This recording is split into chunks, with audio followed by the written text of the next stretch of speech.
அவரே நம்மளுடைய கண்மலை, நம்முடைய கோட்டை. அல்லேலூயா. என் ஆபத்து நாளில் எனக்கு எதிரிட்டு வந்தார்கள், கர்த்தரோ எனக்கு ஆதரவாய் இருந்தார். எத்தனை பேர் நம்புறீங்க? என்னுடைய ஆபத்து நாளிலே அவரே என்னுடைய ஆதரவு என்று எத்தனை பேர் நம்புறீங்க? அல்லேலூயா. என்னுடைய ஆதரவாய் நீர் இருக்கிறீரே ஆண்டவரே. ஆண்டவரே உமக்கே ஸ்தோத்திரம் ஆண்டவரே. அவர் விசாலமான இடத்திலே என்னை கொண்டு வந்து என் மேல் பிரியமாய் இருந்தபடியால் என்னை தப்புவித்தார். அல்லேலூயா. அவர் நம்மேல் பிரியமாய் இருக்கிறார். உங்களிலோ எங்கள் மேலோ நம்மை மேலோ அவர் பிரியமாய் இருக்கிறார். அவர் நம்மை தப்புவிக்கிற தேவன். ஆபத்து நாளிலே அவர் நம்மை தப்புவிப்பார். அல்லேலூயா. விசாலமான இடத்திலே அவர் நம்மை கொண்டு வருவார். இத்தனை பேர் நம்புறீங்க? அல்லேலூயா, அல்லேலூயா.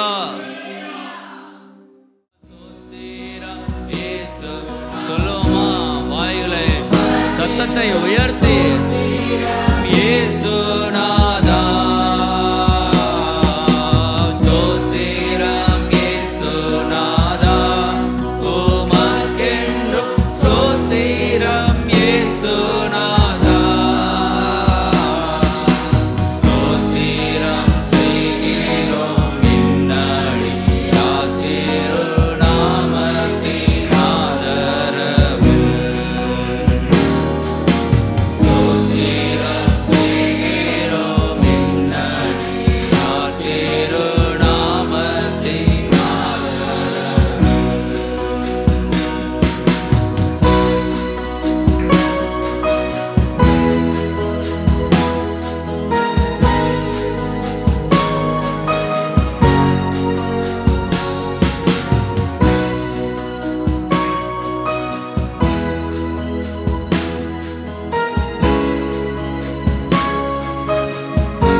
தினமதிலும் ஒருமித்து கூட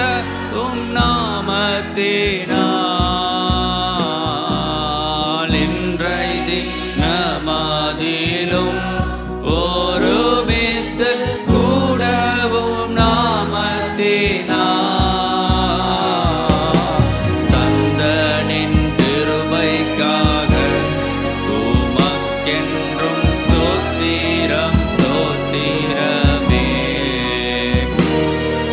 கிருபைகளுக்காக ஸ்தோத்திரம் ஆண்டவர்.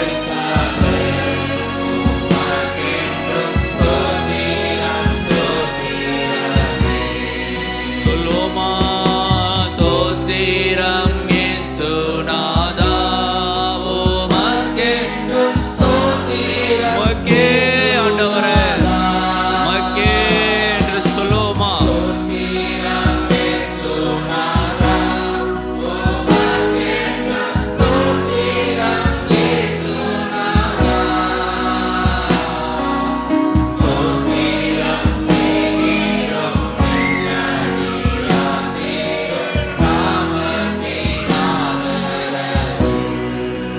நாமத்தின் ஆதரவிலே திரு நாமத்தின் ஆதரவில் நின்னுதிர மதினால் திறந்த நின் ஜீவ புது வழியா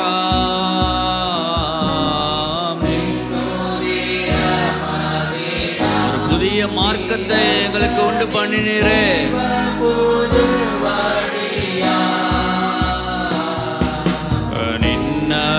நின்னடியார்க்கும் பிதாவின் சந்நிதி சேரவுமே சந்ததம். நின்னடியார்க்கும் பிதாவின் சந்நிதி சேரவுமே சந்ததம். சொல்லுமா? ஸ்தோத்திரம்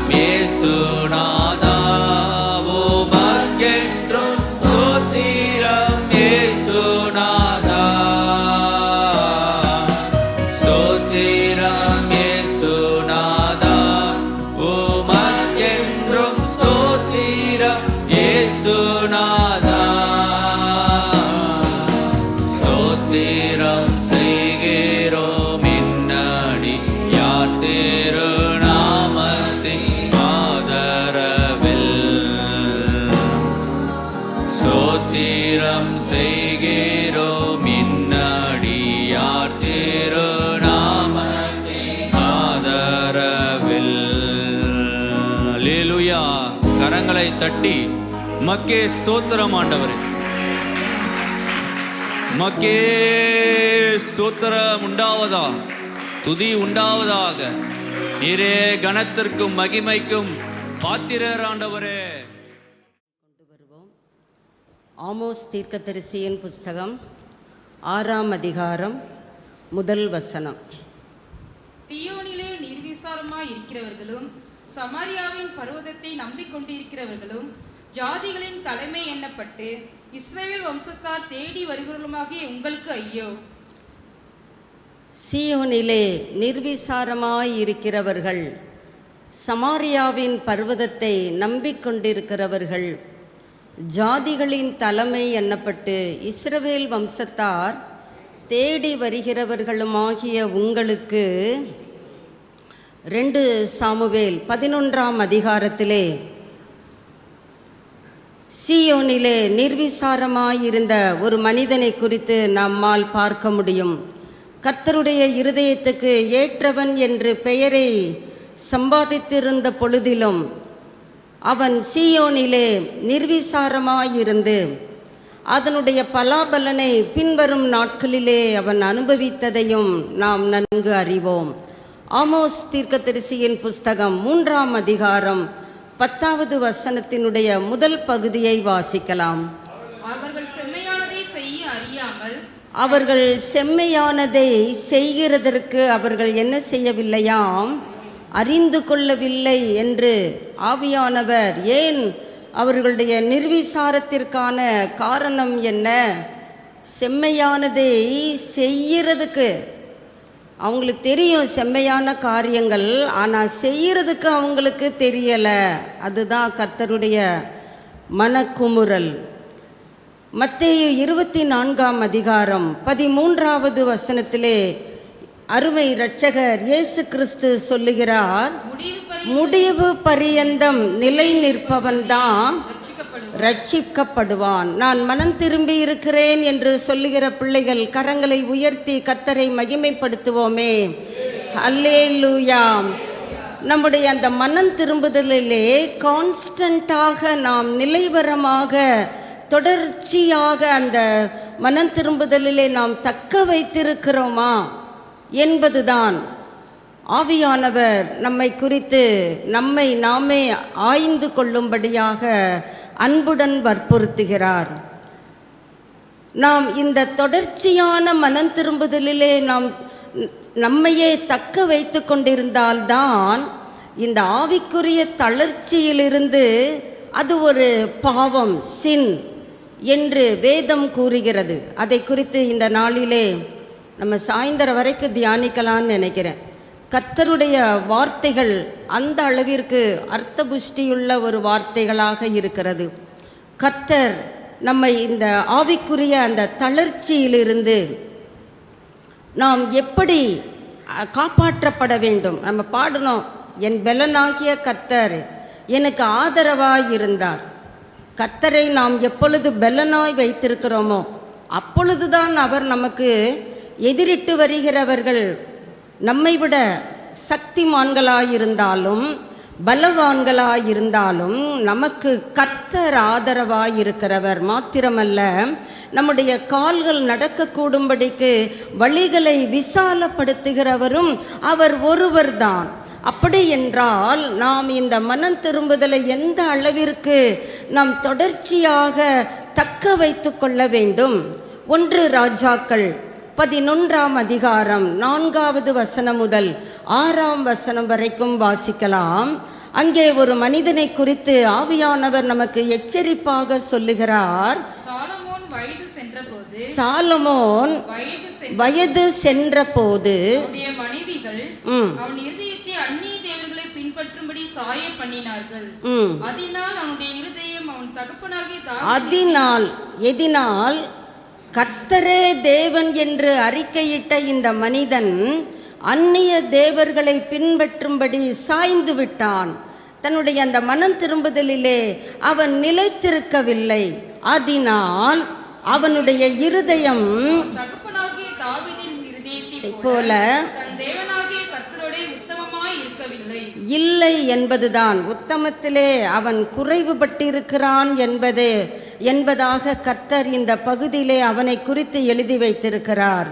6ஆம் வசனத்துக்கு வருவோம். சாலமோன் தன் தகப்பனாகிய தாவீதைப் போல கர்த்தரை பூரணமாய் பின்பற்றாமல் கர்த்தரின் பார்வைக்கு பொல்லாப்பானதை செய்தான். பாருங்க, தன்னுடைய மனம் திரும்புதலிலே அவன் நிலைத்திருக்க முடியாதபடி அவனை தடை செய்த காரியங்கள் கர்த்தரின் பார்வைக்கு அவன் நல்லதை செய்ய அறிந்திருக்கவில்லை. அதுதான் ஆமோஸ் 3:10 நம்ம வாசிக்கிறோம். செம்மையானதை செய்ய இந்த ராஜா அறிந்திருக்கவில்லை. ஏன் இவனை குறித்து வேதம் இவ்வளவு இவருடைய முடிவை பரிதாபமாக நமக்கு அறிமுகப்படுத்துகிறது? வாசிக்கலாம். 1 ராஜாக்கள் 8ஆம் அதிகாரம் 54 61 வரைக்கும் நீங்கள் நமக்கு நேரம் தான் நிறைய இருக்கிறதல்லவா, நாம் வாசிக்கலாம். சாலமோன் கர்த்தரை நோக்கி இந்த ஜெபத்தையும் வேண்டுதலையும் எல்லாம் செய்து முடித்த பின்பு அவன் கர்த்தருடைய பலிபீடத்திற்கு முன்பாக தன் கைகளை வானத்திற்கு நேராக விரித்து, எவ்வளவு அழகாக அவன் ஜெபிக்கிற விதத்தை ஆண்டவர் அப்படியே எழுதி வைத்திருக்கிறார். அவர் எவ்வளவேனும் பொய்யுரையாத தேவன். கர்த்தருடைய பலிபீடத்திற்கு முன்னே இஸ்ரவேல் சபையார் எல்லாருக்கும் எதிராக நின்று வானத்திற்கு நேராய் தன் கைகளை உயர்த்தி அவன் ஜெபிக்கிறான். பாருங்க, இஸ்ரவேலின் தேவனாகிய கர்த்தாவே, மேலே வானத்திலும் கீழே பூமியிலும் உமக்கு ஒப்பான தேவன் இல்லை, உமக்கு ஒப்பானவர் இல்லை ஆண்டவரே. இதை அறிந்திருந்தவன் அடுத்த 2 அதிகாரங்களுக்குள்ளாக அவன் நிலைமை மாறுதலாக காணப்படுகிறது. கர்த்தரை ஆராதிப்பதோடு கூட அந்நிய தேவர்களையும் வணங்கும்படியாக அங்கே ஒரு காம்ப்ரமைஸ் அவன் ஏற்படுத்தி கொள்ளுகிறான். சமரசம், நீரும் இருந்து கொள்ளும் ஆண்டவரே, உம்மையும் ஆராதிக்கிறேன், அந்நிய தெய்வதைகளையும் நான் ஆராதிக்கிறேன். அதை கர்த்தர் ஒருபோதும் நம்முடைய வாழ்விலே விரும்புகிறவர் இல்லை. தொடர்ந்து அவன் சொல்கிறான் பாருங்க, 54 வாசிக்கலாம். சாலமோன் கர்த்தரை நோக்கி இந்த ஜெபத்தையும் வேண்டுதலையும் எல்லாம் செய்து முடித்த பின்பு அவன் கர்த்தருடைய பலிபீடத்திற்கு முன்பாக தன் கைகளை வானத்திற்கு நேராக விரித்து முழங்கால் பட்டிருக்கிறதை விட்டு எழுந்து நின்று கொண்டு இஸ்ரேல் சபையை எல்லாம் ஆசீர்வதித்து உரத்த சத்தத்தோடே சொன்னது, தாம் வாக்குத்தத்தம் பண்ணினபடி எல்லாம் தம்முடைய ஜனமாகிய இஸ்ரவேலுக்கு இளைப்பாறுதலை அருளின கர்த்தருக்கு ஸ்தோத்திரம். அவர் தம்முடைய தாசனாகிய மோசேயை கொண்டு சொன்ன அவருடைய நல்வார்த்தைகளில் எல்லாம் ஒரு வார்த்தையானாலும் தவறி போகவில்லை. நம்முடைய தேவனாகிய கர்த்தர் நம்மை கைவிடாமலும் நம்மை நெகிழ விடாமலும் அவர் நம்முடைய பிதாக்களோடு இருந்தது போல நம்மோடும் இருந்து நாம் அவருடைய வழிகளில் எல்லாம் நடக்கிறதற்கும் அவர் நம்முடைய பிதாக்களுக்கு கட்டளையிட்ட அவருடைய கற்பனைகளையும் அவருடைய கட்டளைகளையும் கை கொள்ளுகிறதற்கும் நம்முடைய இருதயத்தை தம்மிடத்திலே சாய பண்ணுவாராக. அவர் சாய பண்ணுவார் என்ற ஜெபத்தை ஜெபிக்கிற மனிதனால் அந்த வார்த்தையின்படி அவனால் ஜீவிக்க முடியவில்லை என்பதை 11வது அதிகாரத்திலே பார்க்கிறோம். அவன் அந்நிய தேவதைகள் மீது சாய்ந்து விட்டான். கர்த்தரே தேவன், வேறு ஒருவரும் இல்லை என்பதை பூமியின் ஜனங்கள் எல்லாம் அறியும்படியாக அவர் தமது அடியானுடைய நியாயத்தையும் அந்தந்த நாளில் நடக்கும் காரியத்துக்கு தக்கதாய் விசாரிப்பதற்கு இந்த என்னுடைய வார்த்தைகள் நம்முடைய தேவனாகிய கர்த்தருடைய இருப்பதாக. அடுத்து ஒரு முக்கியமான காரியத்தை அவன் சொல்றான் பாருங்க. ஆதலால் இந்நாளில் இருக்கிறது போல நான் இன்னைக்கு கர்த்தரோடு நான் எப்படி ஒருமனப்பட்டவராய் அவரை ஆராதிப்பதற்கு நான் தெரிந்து கொண்டேனோ, இந்நாளில் நான் எப்படி இருக்கிறேனோ அதுபோல நாம் எல்லாரும் சபையாரை பார்த்து சொல்லுகிறான், அவர் கட்டளைகளில் நடந்து அவர் கற்பனைகளை கைக்கொள்ள உங்கள் இருதயம் மற்றவர்களுக்கு போதிக்கிற நாம் தானே ஆகாதவர்களாய் போய்விடுவதற்கு வாய்ப்புகள் ஏராளம். இந்த மனிதன் அதை அறிந்திருந்தாரோ அறியவில்லையோ தெரியவில்லை. 1 ராஜாக்கள் 11 அவனை குறித்து ஆவியானவர் எழுதி வைத்திருக்கிறார். தேவனாகிய கர்த்தரோடு அவன் இருதயம் உத்தமமாய் இருக்கவில்லை. ஜனங்களுக்கு சொல்லுகிறான், நீங்கள் எல்லாம் அவருடைய சமூகத்தில் உத்தமமாய் உங்கள் ஜீவியத்தில் போங்கன்றாரு. போதிக்கிற இவர் தம்முடைய வாழ்க்கையிலே அதை கடைப்பிடிப்பதற்கு மறந்து விட்டாரோ என்னமோ. கர்த்தர் இந்த வார்த்தைகளின்படி நாம் மற்றவர்களுக்கு சொல்லுகிறோம், இயேசுவே ஆண்டவர், இயேசுவே இரட்சகர். நம்முடைய வாழ்க்கையிலே அவர் ராஜாதி ராஜாவாக, ஆண்டவராக, மீட்பராக இருக்கிறாரா என்பதை நாம் சற்று கவனத்தில் கொண்டு வருவோமே. நம்முடைய காரியங்களை சற்று வேத வசனத்தின் வெளிச்சத்திலே ஆராய்ந்து பார்ப்போமே. வாசிக்கலாம். என்னாகமம் 32:11 3 மனிதர்களை குறித்து உத்தமமாயிருந்தார்கள் என்று கர்த்தரே சாட்சியிடுகிறார்.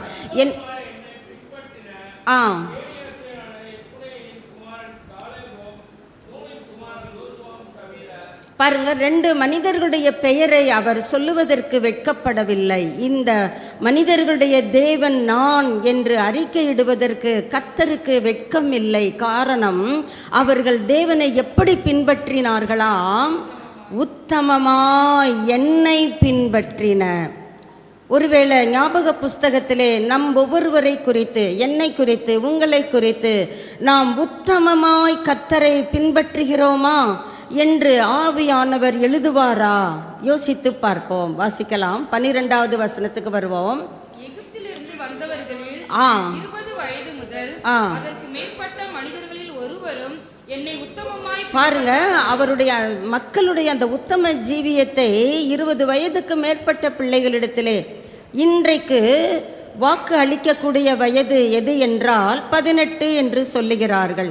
18 வயதிற்கு மேற்பட்ட மனிதர்களில் ஒருவரும் என்னை எப்படி பின்பற்றவில்லை? பின்பற்றுகிறார்கள், ஆனால் உத்தமமாய் பின்பற்றாதபடியால் அவர்களுக்கு நான் கொடுக்கிற அந்த தேசத்தை அவர்கள் காணப்போவது இல்லை என்று ஆணையிட்டிருக்கிறார். இந்த 2 மனிதர்கள் பாருங்க, தொடர்ந்து உபாகமம் 1 அதிகாரம் 36வது வசனத்தை வாசிப்போம். அங்கே அழகாக இன்னுமாக இந்த 2 மனிதர்களை குறித்து நாம் வாசித்து அறிய முடிகிறது. எப்புன்னேயின் குமாரனாகிய காலேப்பு மாத்திரம் காண்பான். ஏன் காரணத்தை கர்த்தரே தொடர்ந்து சொல்லுகிறார், என்னை உத்தமமாய் பின்பற்றினபடியினால். அவனுக்கு மட்டும் இல்லைங்க, அவன் சந்ததிக்கும். அழகாக கர்த்தர் நம்முடைய கிரியைகளின்படி நம்முடைய தலைமுறைகளையும் நினைக்கிறவர். அவன் மிதித்து வந்த தேசத்தை அவனுக்கும் அவன் பிள்ளைகளுக்கும் ஆணையிட்டார். ஆணையிட்டு சொல்லுகிற நல் வார்த்தைகளில் ஒன்றை ஆகிலும் அவர் தரையிலே விழுந்துவிட அனுமதிப்பது இல்லை. இந்த 2 மனிதர்களை குறித்து பார்க்கிறோம். இன்னொரு மனிதனையும் நாம் வாசிக்க முடியும். இன்னுமாக நம்ம போகலாம். பாருங்க, யோசுவா 14ஆம் அதிகாரம் 8, 9, 14 ஆகிய வசனங்களை வாசிக்கலாம். ஆனாலும் என்னோட கூட வந்த என் சகோதரர் ஜனத்தின் இருதயத்தை கரைய பண்ணினார்கள். நானும் என் தேவனாகிய கர்த்தரை உத்தமமாய் பின்பற்றினேன். அந்நாளிலே மோசே, நீ என் தேவனாகிய கர்த்தரை உத்தமமாய் பின்பற்றினபடியினால் உன் கால் மிதித்த தேசம் உனக்கும் உன் பிள்ளைகளுக்கும் என்றைக்கும் சுதந்திரமாய் இருக்க கடவுது என்று சொல்லி ஆணையிட்டார்.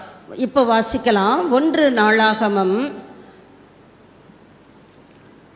15ஆம் அதிகாரம். அங்கே ஒரு மனிதனை குறித்து ஆண்டவர் என்ன எழுதி வைத்திருக்கிறார் வாசிக்கலாம். அங்கே தாவீதை குறித்து கர்த்தர் அங்கே சொல்லுகிற காரியத்தை நாம் வாசிக்க முடிகிறது. அவன் இருதயம் கர்த்தரோடே எப்படி இருந்ததாம்? உத்தமமாய் இருந்தது என்று நாம் பார்க்கிறோம். வாசிக்கலாம் பாருங்க, தெரிந்தவர்கள் அந்த வார்த்தையை எடுத்து வாசிக்கலாம். அவன் இருதயம் கர்த்தரோடே உத்தமமாய் இருந்தது. நம்ம தொடர்ந்து அந்த பகுதிக்குள்ளாக வரும் பொழுது நம்ம பார்ப்போம். நாளாகமத்திலே கர்த்தர் தாவீதை குறித்து எழுதுகிறார். அவன் உரியாவின் மனைவியிடத்திலே செய்த காரியமே அல்லாமல் வேறொன்றிலும் அவன் தவறவில்லை. இங்கே 3 மனிதர்களை குறித்து நாம் வாசிக்க அறிய முடிகிறது. கர்த்தரை அவர்கள் எப்படியாக உத்தமமாய் பின்பற்றினார்கள். ஆனால் இந்த சாலமோனோ தன்னுடைய அந்தஸ்து, தன்னுடைய அந்த பிரஸ்டீஜ், டிக்னிட்டி, நான் ராஜா, நான் ஞானத்திலே நிறைந்தவன், நான் எதை வேண்டுமானாலும் எனக்கு இருக்கிற அந்த அதிகாரத்தை கொண்டு வல்லமையை கொண்டு எப்படி வேண்டுமானாலும் வாழ்வேன் என்று அவன் தடம் புரண்டு போகிறதை, தடுமாறி போகிற ஒரு வாழ்க்கையை வாழ்கிறான். ஆண்டவர் அவனுக்கு வாக்கு கொடுத்தார், நீ கேட்ட ஞானத்தையும் உனக்கு கொடுப்பேன், நீ கேளாத ஐஸ்வர்யத்தையும் மகிமையையும் கனத்தையும் நான் உனக்கு கொடுப்பேன். மத்தேயுக்கு வரும்பொழுது இயேசுவே சொல்லுகிறார், சாலமோன் கூட அந்த அளவிற்கு உடுத்தினதில்லை, நான் இந்த மலர்களை அவிதமாக உடுத்துகிறவர். அப்படி என்றால் சாலமோன் எந்த அளவிற்கு மிகுந்த வசதி வாய்ப்போடு அவன் வாழ்ந்திருப்பான் பாருங்கள். அந்த ஆசீர்வாதம், அந்த தேவனிடத்திலிருந்து பெற்றுக்கொண்ட அந்த வல்லமை அவனை தொடர்ந்து என்ன செய்திருக்க வேண்டும்? அந்த கீழ்ப்படிதலிலே அவன் தன்னை தக்க வைத்திருக்க வேண்டும். அதிலே அவன் தவறிவிட்டதாலே ஆண்டவர் அவனை குறித்து எழுதுகிறார், அவன் இருதயம் கர்த்தரோடே எப்படி இல்லையாம்? உத்தமமாய் இருக்கவில்லை. ஏன் தாறுமாறான ஒரு ஜீவியம்? ஏன் உத்தமமாய் அவனால் பின்பற்ற முடியவில்லை? காரணத்தை ஆவியானவரே சொல்லுகிறார். வாசிக்கலாம். உபாகமம் 17ஆம் அதிகாரம் 17ஆம் வசனத்திலிருந்து 20வது வசனம் வரைக்கும் வாசிக்கலாம். அவன் அநேகம் ஸ்திரீகளை படைக்க வேண்டாம், வெள்ளியும் பொன்னும் தனக்கு மிகுதியாய் பெருக பண்ணவும் வேண்டாம். அவன் தன் சிங்காசனத்தின் மேல் வீற்றிருக்கும் போது அவனுடைய இருதயம் அவன் சகோதரர் பேரில் மேட்டிமை கொள்ளாமலும் கற்பனையை விட்டு வலதுபுறம் இடதுபுறம் சாயாமலும் இந்த நியாயப்பிரமாணத்தின் எல்லா வார்த்தைகளையும் இந்த கட்டளைகளையும் கைக்கொண்டு இவைகளையும் செய்வதற்காக தன் தேவனாகிய கர்த்தருக்கு பயந்திருக்கும்படி கற்றுக்கொள்ளும் பொருட்டு அவர் ராஜாவாய் இருந்தாலும் தன் ஜீவனுள்ள நாளெல்லாம் தன் தேவனாகிய கர்த்தருக்கு அவன் என்ன செய்ய வேண்டும்? பயந்திருக்க கற்றுக்கொள்ள வேண்டும். நான் பயந்துட்டேன், போதும் போதும், இதோட முடிந்து விட்டது என்று அல்ல. அவன் உயிரோடு இருக்கிற நாட்களில் எல்லாம் அவன் கற்றுக்கொண்டே இருக்க வேண்டும். என்னத்தை கற்றுக்கொள்ள வேண்டும்? கர்த்தருக்கு பயந்திருக்கும்படி. அப்படி பயந்திருப்பதற்கு அவன் என்ன செய்ய வேண்டும்? தொடர்ந்து வாசிக்கலாம். இந்த நியாயப்பிரமாணத்தின் எல்லா வார்த்தைகளையும் 19வது வசனம்,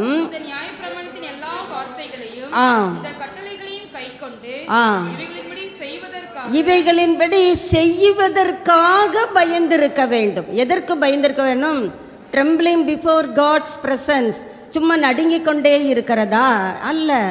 அவருடைய எல்லா கட்டளைகளையும் வார்த்தைகளையும் நியமங்களையும் நாம் கை கொண்டு அவைகளின்படி செய்ய வேண்டும் என்றால் கர்த்தருக்கு பயப்படுகிற பயம் நம்மிடத்திலே எப்பொழுதும் காணப்பட வேண்டும். அப்படி என்றால் அந்த பயத்தை அவன் எவ்விதம் தக்க வைத்துக் கொள்ளுவது? 20வது வசனத்திலே வாசிக்கிறோம். லேவியராகிய ஆசாரியரிடத்தில் இருக்கிற பார்த்து, ஆசாரியரிடத்தில் ஒரு காப்பி இருக்கணும், ராஜா கிட்ட ஒரு காப்பி இருக்க வேண்டும். இன்று சில டாக்குமெண்ட்ஸ் எல்லாம் என்ன செய்கிறாங்க, இத்தனை காப்பீஸ் நாங்கள் இன்னாருக்கு கொடுத்துருக்குறோம் அப்படின்னு சொல்லி கடைசியில் பார்த்தீங்கன்னா அதில் எழுதியிருப்பார்கள், இதனுடைய பிரதி இவருக்கு கொடுக்கப்பட்டது, இவருக்கு கொடுக்கப்பட்டு இருக்கிறது. அதே போல கர்த்தர் இங்கே சொல்லுகிறார், ஆசாரியரிடத்தில் இருக்கிற ஒரு நியாயப்பிரமாண நூலை வாங்கி பிரதியை எழுதி உனக்குன்னு ஒரு காப்பி நீ வச்சுக்கோ. தனக்கான ஒரு பிரதியை அவன் எழுதி எங்கே வைத்து கொள்ளணும்? தன்னிடத்திலே வைத்து கொண்டு அவன்கிட்டயே தான் அது இருக்கணும். நான் அங்கே வச்சேன் இங்கே வச்சேன் அப்படி என்றால் அவன் அதற்கு கொடுக்கிற அந்த கனம் மாறிவிடும், தடுமாறி போய்விடும். தன் ஜீவனுள்ள நாள் எல்லாம் அதை என்ன செய்ய வேண்டும்? வாசிக்க கடவன். கடவன், கடவது, கடவுள், கடவர்கள், இந்த பதங்கள் எல்லாம் நம்மால் இயலுமா என்பதை குறித்து அல்ல. இயலுமோ இயலாதோ, கண்டிப்பாக நாம் அதை பின்பற்ற வேண்டும். ஜீவனுள்ள நாள் எல்லாம் அதை வாசிக்க கடவன். அப்போ வேதம் வாசிப்பது நமக்கு தேவனாலே கொடுக்கப்பட்டிருக்கிற ஒரு கட்டளை. இந்த கட்டளைக்கு நாம் நம்மிலே எத்தனை பேர் கீழ்ப்படிதலோடு காணப்படுகிறோம்? அது பைபிள் தானே, அது வாசித்த பகுதி தானே, அதில் என்னத்தை வாசிக்கிறதுக்கு இருக்கு? இப்படித்தான் நம்முடைய சிந்தையை மாற்றி அமைத்து கொள்ளுகிறோமே தவிர, அங்கே பார்க்கிறோம், இப்படி செய்வதினால் அவர்கள் நீடித்து வாழுவார்கள். இப்படி செய்வதினால், எப்படி செய்வதினால்? உனக்காக ஒரு பிரதியை வைத்துக்கொண்டு ஜீவனுள்ள நாளெல்லாம் அதை வாசிக்கும் பொழுது கர்த்தருடைய கற்பனைகளுக்கும் கட்டளைகளுக்கும் வார்த்தைகளுக்கும் கைக்கொள்ள வேண்டும் என்கிற பயம் நம்மிலே உருவாகும். அப்படி உருவாகும் பொழுது நீ மட்டும் இல்லை, உன் குமாரரும் இஸ்ரவேலின் நடுவே அவங்களுக்கு கொடுக்கப்பட்டிருக்கிற ராஜ்யத்திலே எப்படி வாழுவார்கள்? ஆயுசு காலம் குறைந்துவிடும் என்றா கர்த்தர் அங்கே சொல்லுகிறார்? நீடித்து வாழுவார்கள். 3ஆம் 4ஆம் தலைமுறைகளையும் யோபு நெடுநாள் இருந்து தன் மடியிலே வளர்த்ததாக யோபின் புஸ்தகத்தின் முடிவிலே நாம் வாசிக்க முடிகிறதே. அந்த தேவன் நம்முடைய தேவன் அல்லவா? நாம் எப்படியாக நமக்கு கரங்களிலே கொடுக்கப்பட்டிருக்கிற அந்த பிரதியை நாம் வாசிக்கிறோம், அது நமக்கே தெரியும். எந்த அளவிற்கு இந்த பிரதிக்கு நாம் கனம் கொடுக்கிறோமோ, ஏனென்றால் இயேசுவும் வார்த்தையும் ஒன்று. யோவான் சுவிசேஷம் 1 அதிகாரத்திலே பார்க்கிறோம், ஆதியிலே வார்த்தை இருந்தது, அந்த வார்த்தை தேவனாயிருந்தது. அந்த வார்த்தை 14வது வசனத்துக்கு வருவீர்களானால் மாம்சமாகி. வெளிப்படுத்தல் 19:13 பார்க்கிறோம், அவருக்கு தொடையிலே ஒரு நாமம் எழுதப்பட்டிருந்தது. இரத்தத்திலே தோய்க்கப்பட்ட வஸ்திரத்தை அவர் தரித்திருந்தார். அவருக்கு என்ன நாமம் கொடுக்கப்பட்டிருக்கிறது? தேவனுடைய வார்த்தை என்பதே. அப்படி என்றால் தேவனுடைய வார்த்தையும் இயேசுவும் ஒன்றுதானே. இயேசுவை நாம் தேவனாக, தேவகுமாரனாக, நமக்காக கல்வாரி சிலுவையிலே இரத்தத்தை சிந்தி நமக்கென்று ஒரு கிருபாசனத்தை ஏற்படுத்தி கொடுத்திருக்கிற அந்த தெய்வத்திற்கு நாம் எப்படி கனம் கொடுக்கிறோம்? அதை தான் செய்ய இந்த சாலமோன் தவறிவிட்டதாக. அதனால தான் அவனுடைய ஆவிக்குரிய அந்த வாழ்க்கையிலே ஒரு தளர்ச்சி ஏற்பட்டு விடுகிறது, ஒரு அலட்சியம், ஒரு அசட்டை அவன் வாழ்விலே ஏற்படுகிறதை நாம் பார்க்க முடிகிறது. ஸ்டெபிளாக அவன் கர்த்தருக்குள்ளே வளர முடியவில்லை. மற்றவர்களுக்கு சொன்னால் உங்கள் இருதயம் உத்தமமாக இருக்கணும், ஆனால் அடுத்த 2 அதிகாரங்களிலேயே அவனை குறித்த தீர்ப்பை ஆவியானவர் எழுதி வைத்திருக்கிறார். அவன் இருதயம் கர்த்தரோடு உத்தமமாக இருக்கவில்லை. ஏன் இந்த அளவிற்கு சாலமோனுடைய இருதயம் வழுவி போனது? அந்நிய தேவர்களை தேவனாகிய கர்த்தரோடு ஒருமுகப்படுத்தி விட்டான். நீரும் இருந்துக்கிடும் ஆண்டவரே, அவங்களும் ஒரு பக்கம் இருந்துக்கிடட்டும். அவங்க இருந்தால் என்ன? கர்த்தர் ஒருபோதும் அதை விரும்புகிறவர் அல்ல. வாசிக்கலாம், அதை குறித்த கொஞ்சம் விளக்கத்தை நாம் வேதத்தின் வாயிலாகவே வாசிக்கலாம்.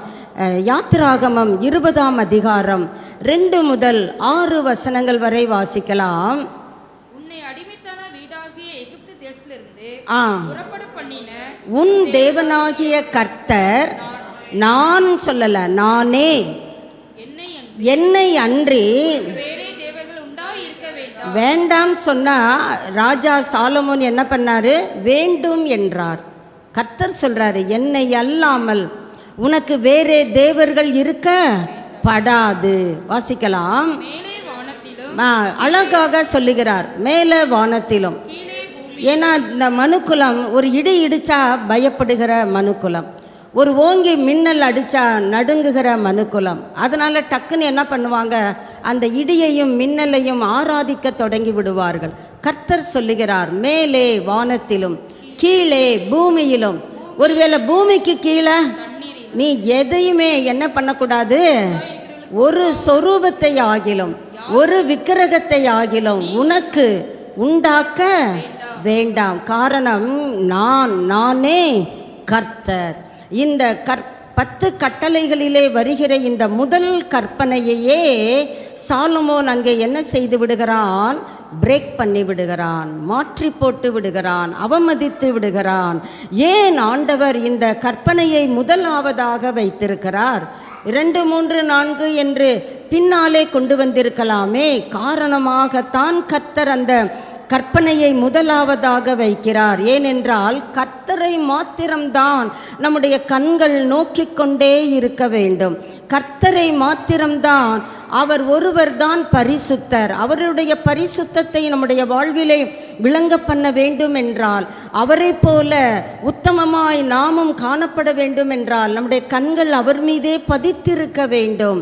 அதனால தான் கர்த்தர் சொல்றாரு, என்னை அன்றி உனக்கு வேறு தேவர்கள் உண்டாயிருக்க வேண்டாம், நானே கர்த்தர். கர்த்தரே சொல்லுகிறார் பாருங்க.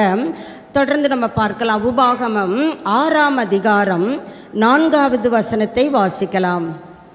இஸ்ரவேலே கேள், நம்முடைய தேவனாகிய கர்த்தர் ஒருவரே. இஸ்ரவேலே கேள், நம்முடைய தேவனாகிய கர்த்தர் ஒருவர்தான், ஒருவரே, வேற நோ அதர் காட், ஒருவரே கர்த்தர். வாசிக்கலாம். 5ஆம் அதிகாரம் உபாகமம் 5, 7 முதல் 9 வரை வாசிக்கலாம். தொடர்ச்சியாக கர்த்தர் சொல்லுகிற காரியம், என்னை அன்றி நானே கர்த்தர், என்னை அன்றி உனக்கு வேறே தேவர்கள் உண்டாயிருக்க வேண்டாம். 8வது வசனம், மேலே வானத்திலும் கீழே பூமியிலும் பூமியின் கீழ் தண்ணீரிலும் உண்டாய் இருக்கிறவர்களுக்கு ஒப்பான ஒரு சுரூபத்தை ஆகிலும் யாதொரு விக்கிரகத்தை ஆகிலும் நீ உனக்கு உண்டாக்க வேண்டாம். நீ அவைகளை நமஸ்கரிக்கவும், நீ அவைகளை நமஸ்கரிக்கிறதோ சேவிக்கிறதோ கூடாது. தேவனாகிய கர்த்தராகிய நான் எச்சிலுள்ள தேவனாயிருந்து என்னை பகைக்கிறவர்களை குறித்து அவர்களுடைய அக்கிரமத்தை பிள்ளைகள் பாருங்க, அதை அக்கிரமம் என்று சொல்லுகிறார். நாம் தேவனை விட்டு இன்னொரு காரியத்தையோ ஒரு சொரூபத்தையோ ஒரு விக்கிரகத்தையோ ஆராதிப்போம் என்றால் கர்த்தருடைய பார்வையிலே அது அக்கிரமமாக காணப்படுகிறது. அப்படி என்றால் சாலமோன் செய்தது அக்கிரமம் என்று கர்த்தர் சொல்லுவதிலே தவறு இல்லைதானே? வாசிக்கலாம். ஏசாயா 40ஆம் அதிகாரம் 25ஆம் வசனத்தை வாசிக்கலாம். ஏசாயா 40:25. இப்படி இருக்க என்னை யாருக்கு ஒப்பிடுவீர்கள்? எனக்கு யாரை நீங்க சரி சமமாக்குவீங்க என்று பரிசுத்தர் சொல்லுகிறார். அவர் ஒருவர் தான் பரிசுத்தமுள்ள தேவன். அவரை விட வேறொரு தெய்வத்தை, ஏதாவது ஒரு தேவதையை இது பரிசுத்தம் என்று நம்மால் சொல்ல முடியும் என்றால் ஒருபோதும் அது முடிவதில்லை. கர்த்தர் ஒருவரே பரிசுத்தர். 43ஆம் அதிகாரம் 11வது வசனத்தை வாசிக்கலாம். ஏசாயா 43:11. நானே கர்த்தர், என்னை அல்லாமல், அங்க பரிசுத்தர் சொல்லுகிறார், இங்கே இரட்சகர் சொல்லுகிறார், என்னை அல்லாமல் வேறு ஒரு ரெடிமேர், வேறு ஒரு சேவியர் இல்லை. தொடர்ந்து வாசிப்போம். 44ஆம் அதிகாரம் 6வது வசனம். பாருங்க, கர்த்தர் தம்மை எப்படியெல்லாம் சொல்லிக் கொண்டு வருகிறார். நான் முந்தினவர், எனக்கு முன்னால வேற ஒருத்தரும் கிடையாது. நான் தான் அல்ஃபா, நான் தான் ஒமேகா, நான் தான் பிந்தினவர், நான் தான் ஏ, நான் தான் இசட், நான் தான் ஆதி, நான் தான் அந்தம். அப்படி இருக்கும் பொழுது என்னை தவிர தேவன் இல்லை என்று இஸ்ரவேலின் ராஜாவாகிய கர்த்தரும் கர்த்தராகிய அவனுடைய மீட்பரும் சொன்னார் அல்ல, சொல்லுவார் அல்ல, சொல்லுகிறார். அதே 45ஆம் அதிகாரம் 6வது வசனமும் 21வது வசனத்தையும் வாசிக்கலாம். என்னை தவிர இல்லை. வாசிக்கலாம். சூரியன் உதிக்கிற திசையிலும் அது அஸ்தமிக்கிற திசையிலும் எது அறியப்பட வேண்டும்? என்னை தவிர வேறு ஒரு தேவன் இல்லை என்பது அறியப்படும்படிக்கு. எனக்கு உன்னையே தெரியும், ஆனால் உனக்கு என்னையே தெரியாது. நீ என்னை அறியாதிருந்தும் நான் உனக்கு ரட்சிப்பு என்னும் வஸ்திரத்தை இடைக்கட்டு கட்டினேன். நானே கர்த்தர், வேறு ஒருவர் இல்லை. அடுத்து வாசிக்கலாம்.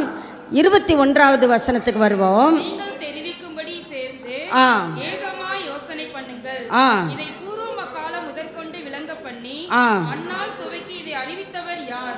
கர்த்தராகிய நான் அல்லவோ, நீதிபரரும் இரட்சகருமாகிய என்னை அல்லாமல் வேறே தேவன் இல்லை, என்னை தவிர வேறு ஒருவரும் இல்லை. அல்லேலூயா. வேறு ஒரு இரட்சகர் இல்லை. 46ஆம் அதிகாரத்துக்கு வருவோம்.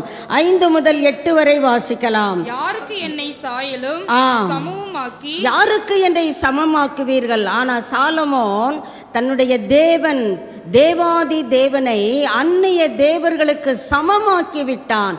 கர்த்தருக்கு அது ஒருபொழுதும் பொறுத்து கொள்ள இயலாத காரியம். இங்கே கேட்கிறார், யாருக்கு என்னை சாயலும் சமமுமாக்கி நான் ஒப்பாகும்படிக்கு என்னை ஒப்பிடுவீர்கள்? பாருங்க, அழகாக இன்றைய நாட்களிலே நடைபெறுகிறதை கர்த்தரே சொல்லுகிறார்.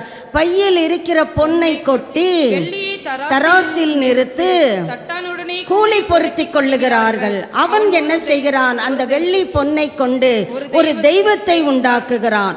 அதை வணங்கி பணிந்து கொள்ளுகிறார்கள். அதை தோளின் மேல் எடுத்து சுமந்து அதுக்குரிய ஒரு இடத்திலே கொண்டு போய் வைக்கிறார்கள். அங்கே அது என்ன செய்யும்? நிற்கும். ஏன்னா நிற்க வச்சிருக்கிறாங்க. உட்கார வச்சிருந்தா அது உட்கார்ந்து இருக்கும், படுக்க வைத்திருந்தா படுத்து இருக்கும். அதனால தான் எலியா அங்கே அந்த அந்நிய தேவதையை பரிகசிக்கிறதை பார்க்க முடியும். நீங்கள் 1 ராஜாக்கள் 18க்கு போவீர்கள் என்றால் அங்கே எலியா தீர்க்கன் அந்த தேவதைகளை பரிகசிப்பான்.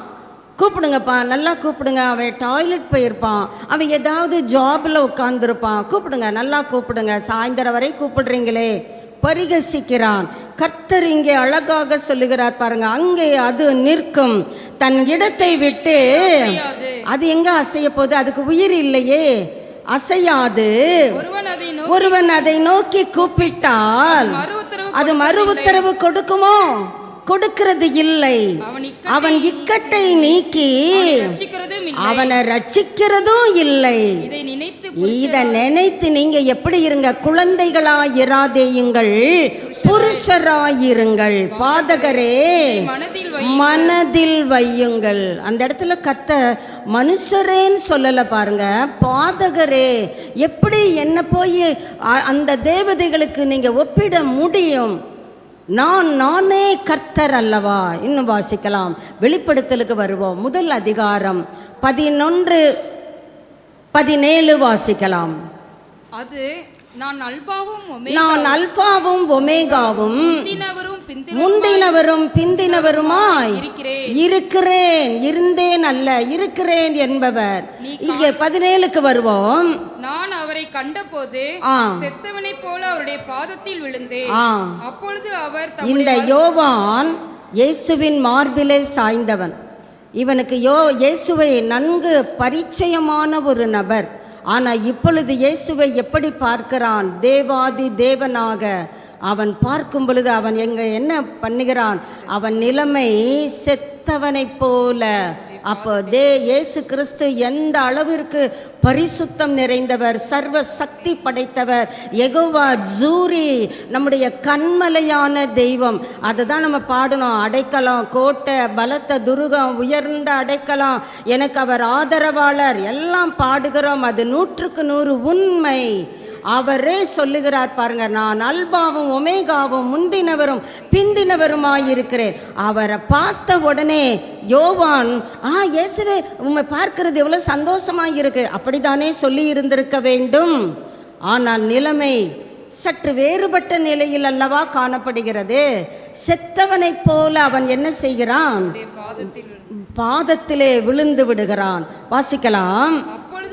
அப்போ அவர் வலது கரத்தை என் மேல் வைத்து, ஏப்பா 3.5 வருஷம் என் கூட ஊழியம் செய்தேப்பா, அப்பவும் நான் இதே போல தான் உன் கூட இருந்தேன், என்ன மாம்சத்தில் இருந்தேன், அதனால உனக்கு அந்த பயம் இல்லாமல் என் மார்பிலே சாய்ந்து நான் தான் உம்மை நேசிக்கிறேன்னு சொன்னியே, நீ என் மேலே வைத்த நேசத்திற்கு நானும் உனக்கு மற்ற சீடர்களை விட ஒரு கனத்தை கொடுத்தேன் தானே. யோவான் ஒரு சீடன் மாத்திரம்தான் இயற்கையான மரணத்திலே மரணிக்கிறார். அவருக்கும் அநேக பெர்சிக்யூஷன் வந்தது, உபத்திரவங்கள் வந்தது. கொதிக்கிற எண்ணெய் கொப்பரையிலும் அவன் போடப்படுகிறான். அங்கே எண்ணெய் கொப்பரையிலே அவன் அபிஷேகத்திலே நிறைந்து கர்த்தரை ஆராதிக்கிறதை பார்த்த அந்த ராஜாவிற்கு பித்தம் கலங்கி விட்டதாம், அவனுடைய மனநிலை தடுமாறி விட்டதாம் வரலாறு சொல்லுகிறது. கொதிக்கிற எண்ணெயில் எவனாவது குதிக்க முடியுமா? இவன் குதிக்கிறான் பாரு, அப்போ இவனை சாகடிக்கவே முடியாதாம். இவனை பத்மு தீவுக்கு நாடு கடத்தி விடுங்க, அங்கே இருக்கிற ஒரு கொசு கடித்தாலே மரணம் என்று சொல்லுகிறார்கள், அப்படி அவன் செத்து விடட்டும். அங்கேயும் அவன் சாகவில்லை. அந்த பத்மு தீவிலே கர்த்தரை அவன் ஆராதித்து கொண்டிருக்கும் பொழுதுதான் இந்த 17வது வசனத்தின்படியாக இயேசுவை முகமுகமாக தரிசிக்கிறான். செத்தவனை போல விழுந்து விடுகிறான். கர்த்தர் அவனை எப்படி தேற்றுகிறார் பாருங்க. பயப்படாதே, நான் முந்தினவரும் உயிருள்ளவருமாய் இருக்கிறேன். உயிருள்ள தெய்வத்தை நாம் வணங்கி கொண்டிருக்கிறோம். உயிருள்ள தெய்வத்தை நாம் ஆராதித்து கொண்டிருக்கிறோம். அப்படி என்றால் சாலமோன் எப்படி இந்த உயிருள்ள தெய்வத்தை விட்டு அவன் தூரம் போக முடியும்? தன்னுடைய இச்சைகளுக்கு அவன் தன்னை சமர்ப்பித்து விட்டான். என்னுடைய ராஜ பதவி, பவர், வல்லமை, அதிகாரம், எனக்கு கொடுக்கப்பட்டு இருக்கிற செல்வாக்கு, ஐஸ்வர்யம், அது அவன் கண்களை குருடாக்கி விடுகிறதை நாம் பார்க்க முடிகிறது. இதே சாலமோனுக்கு ஒப்பாகவே பழைய ஏற்பாட்டிலே ஒரு மனிதனை நாம் இப்படி பார்க்கிறோம். புதிய ஏற்பாட்டிலே ஒரு சபையை நாம் இப்படி பார்க்கிறோம். இந்த சாலமோனை போன்றே அந்த சபையும் மிகுந்த செல்வாக்கு நிறைந்த சபை. அந்த சபையும் சாலமோனை போலவே அந்நிய தேவதைகளுக்கு முக்கியத்துவம் கொடுத்த சபை. இப்பொழுது உங்களுக்கு அந்த சபை ஏது என்று நினைவிற்கு வரும் என்று நான் கிறிஸ்துவுக்குள்ளே முழுமையாக நம்புகிறேன். வாசிக்கலாம். வெளிப்படுத்தல் 3ஆம் அதிகாரம் 14வது வசனத்திலிருந்து வாசிப்போம். லவோதிக்கேயா சபையின் எழுத வேண்டியது என்ன எனில், கர்த்தர் தம்மை எப்படி அந்த சபைக்கு அறிமுகப்படுத்துகிறார். மற்ற சபைக்கு, ஒவ்வொரு சபைக்கும் தம்முடைய அந்த கேரக்டரை, குணநலன்களை சொல்லி அறிமுகப்படுத்துகிறார். இந்த லவோதிக்கேயா சபைக்கு என்ன சொல்லுகிறார் பாருங்க, உண்மையும் சத்தியமும் உள்ள சாட்சி. ஏன்னா இந்த சபையிலே சாலமோனிடத்திலே எப்படி உண்மையை கர்த்தரால் பார்க்க முடியவில்லையோ அதே போன்றுதான் லவோதிக்கேயா சபையிலும் கர்த்தர் உண்மையை பார்க்க முடியவில்லை. அதனால தம்மை அவர் எப்படி அறிமுகப்படுத்துகிறார், நான் உண்மையுள்ள தேவன், சத்தியமுள்ள சாட்சி. என்ன சாட்சி? வெளிப்படுத்தல் 1:6 வருவோம். அவர் என்ன சாட்சி உடையவர்? உண்மையுள்ள சாட்சியும் மரித்தோரில் 5வது வசனம். வெளிப்படுத்தல் 1:5.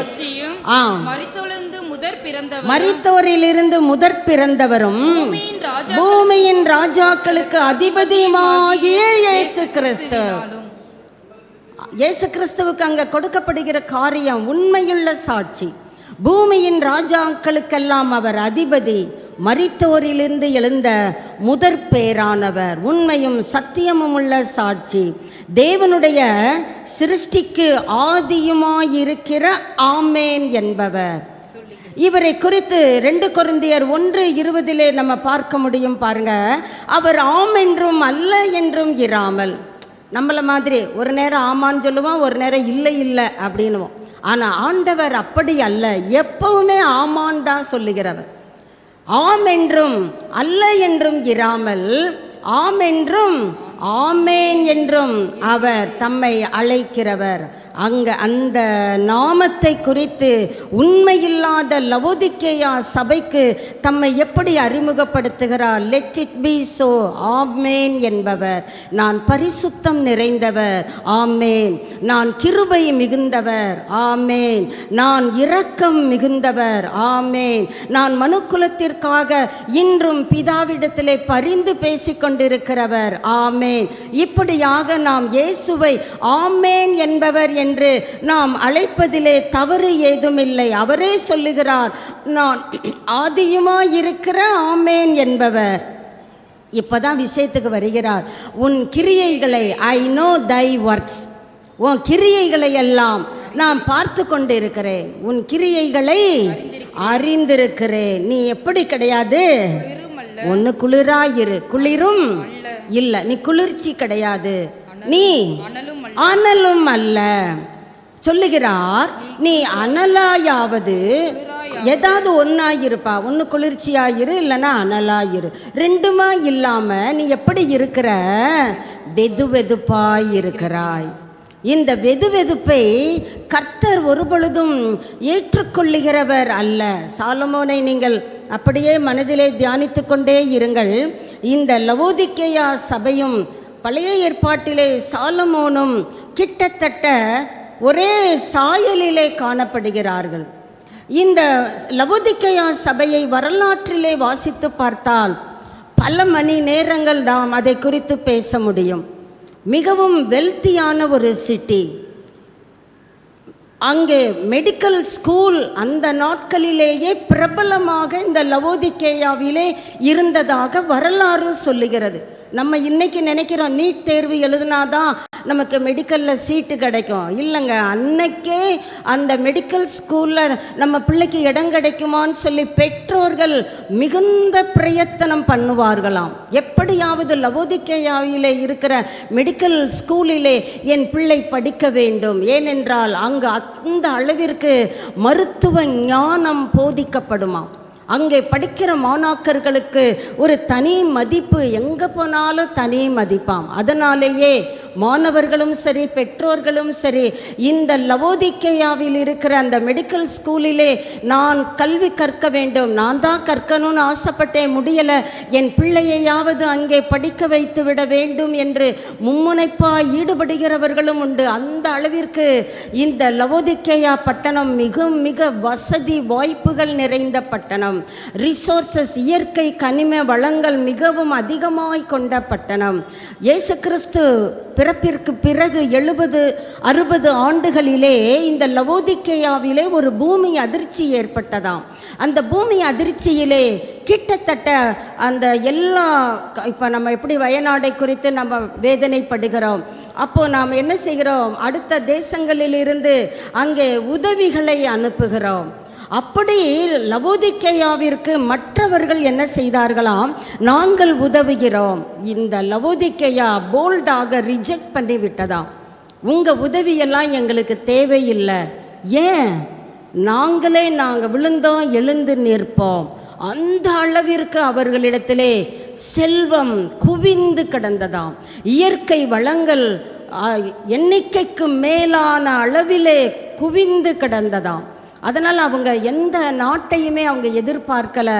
அந்த நிலச்சரிவிலே மீண்டவர்களை, நிலச்சரிவிலிருந்து என்ன செய்ய வேண்டும், அந்த நாடே தேவையான காரியங்களை அவர்கள் தங்கள் சொந்த கால்களிலே செய்து நின்றதாக வரலாறு நமக்கு குறிப்பிடுகிறது. அப்போ எவ்வளவு பணக்கார ஊர் பாருங்க.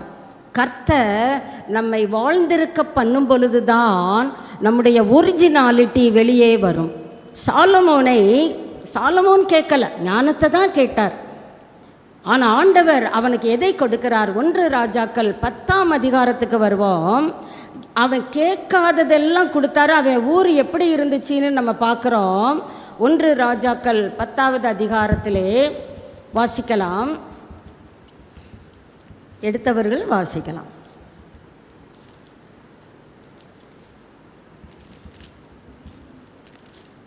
சாரி, 1 ராஜாக்கள் 10:21 வாசிப்போம். ராஜாவாகிய சாலமோனுக்கு இருந்த, பாருங்க, பான பாத்திரம் என்றால் தட்டு, டம்ளர். நம்ம லாங்குவேஜில் சொன்னாதான் நமக்கு புரியும். பானம் தண்ணி குடிக்கிறது, பாத்திரம் தட்டு, சமைக்கிற பாத்திரங்கள் அத்தனையுமே எப்படி இருந்ததாம், தங்கத்தில். நம்ம இன்னைக்கு இந்த காதில் இந்த முடுக்கான மாட்டிக்கிட்டு நம்ம என்ன சேட்டை பண்ணிக்கிட்டு இருக்கிறோம். நம்ம கையில் கொஞ்சம் கொஞ்சம் அப்படி ஒரு கிராம் மில்லிகிராம் கணக்கில் தான் இருக்கும். அடங்கப்பா, வீட்டில் நகையை வச்சுட்டு வந்திருக்க, கதவை பூட்டிட்டு வந்தையா, பீரோவை பூட்டினையா, ஏங்கப்பா இன்டர்வியூ பலமாக இருக்கும். ஆனால் இவங்க வீட்டில், சாலமோன் வீட்டில் குடிக்கிற டம்ளர், சாப்பிட்ற தட்டு பொன்னால் ஆனது. அப்போ எந்த அளவிற்கு அவன் செல்வ செழிப்பிலே இருந்திருப்பான் பாருங்க. லீபனோன் வனம் என்கிற தனக்கென்று ஒரு மாளிகையும் கட்டினான். ஆலயத்தை கட்டும் பொழுதே தாம் வசிப்பதற்கென்று ஒரு மாளிகையையும் கட்டுகிறான். நம்ம இன்னைக்கு 5 பெட்ரூம் இருந்தால் உடனே பேலஸ் அப்படின்றோம், மாளிகை அப்படின்றோம், பெரிய வீடு அப்படின்வோம். ஆனால் இவன் நிஜமாவே சுற்றி, நீங்கள் வரலாறுல போய் பாருங்க, இந்த லீபனோன் வனம் சொல்லி போட்டு பாருங்க, அற்புதமாக இருக்கிறது. அட்லீஸ்ட் நம்ம கண்ணுட்டையாவது படத்துலையாவது பார்த்துக்கலாம் அப்படிங்கிற அளவிற்கு இருக்கிறது. வீடே தெரியல, சுற்றிலும் இயற்கை தான், செழித்தோங்கின ஓங்கி ஓங்கி வளர்ந்த மரங்கள் சுற்றிலும். அப்போ வீடு எப்படி வெளியே இருந்து பார்த்தா தெரியும், அந்த வீட்டில் இருந்த பனிமுட்டுகள் எல்லாம், கதவு, ஜன்னல், நடக்கிற தரை, நம்ம எதெல்லாம் நம்ம வீட்டில் இருக்கிறது என்று நினைக்கிறோமோ அது எல்லாம் எதால் ஆனதாம்? பியூர் கோல்டு, பசும்பொன். அப்போ இவன் எவ்வளவு செழிப்பு நிறைந்தவன், ஐஸ்வர்யவான். லவோதிக்கேயா பட்டணமும் ஐஸ்வர்யம் மிகுந்த பட்டணம்.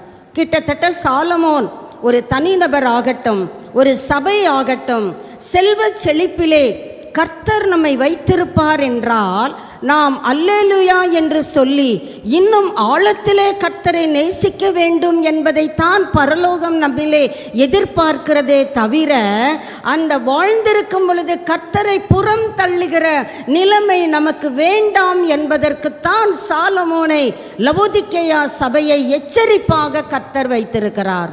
பாருங்க, அவன் நாட்களில் வெள்ளியில் ஒன்றுமே செய்யலையாம். வெள்ளியா, அதை தூரப்போடு.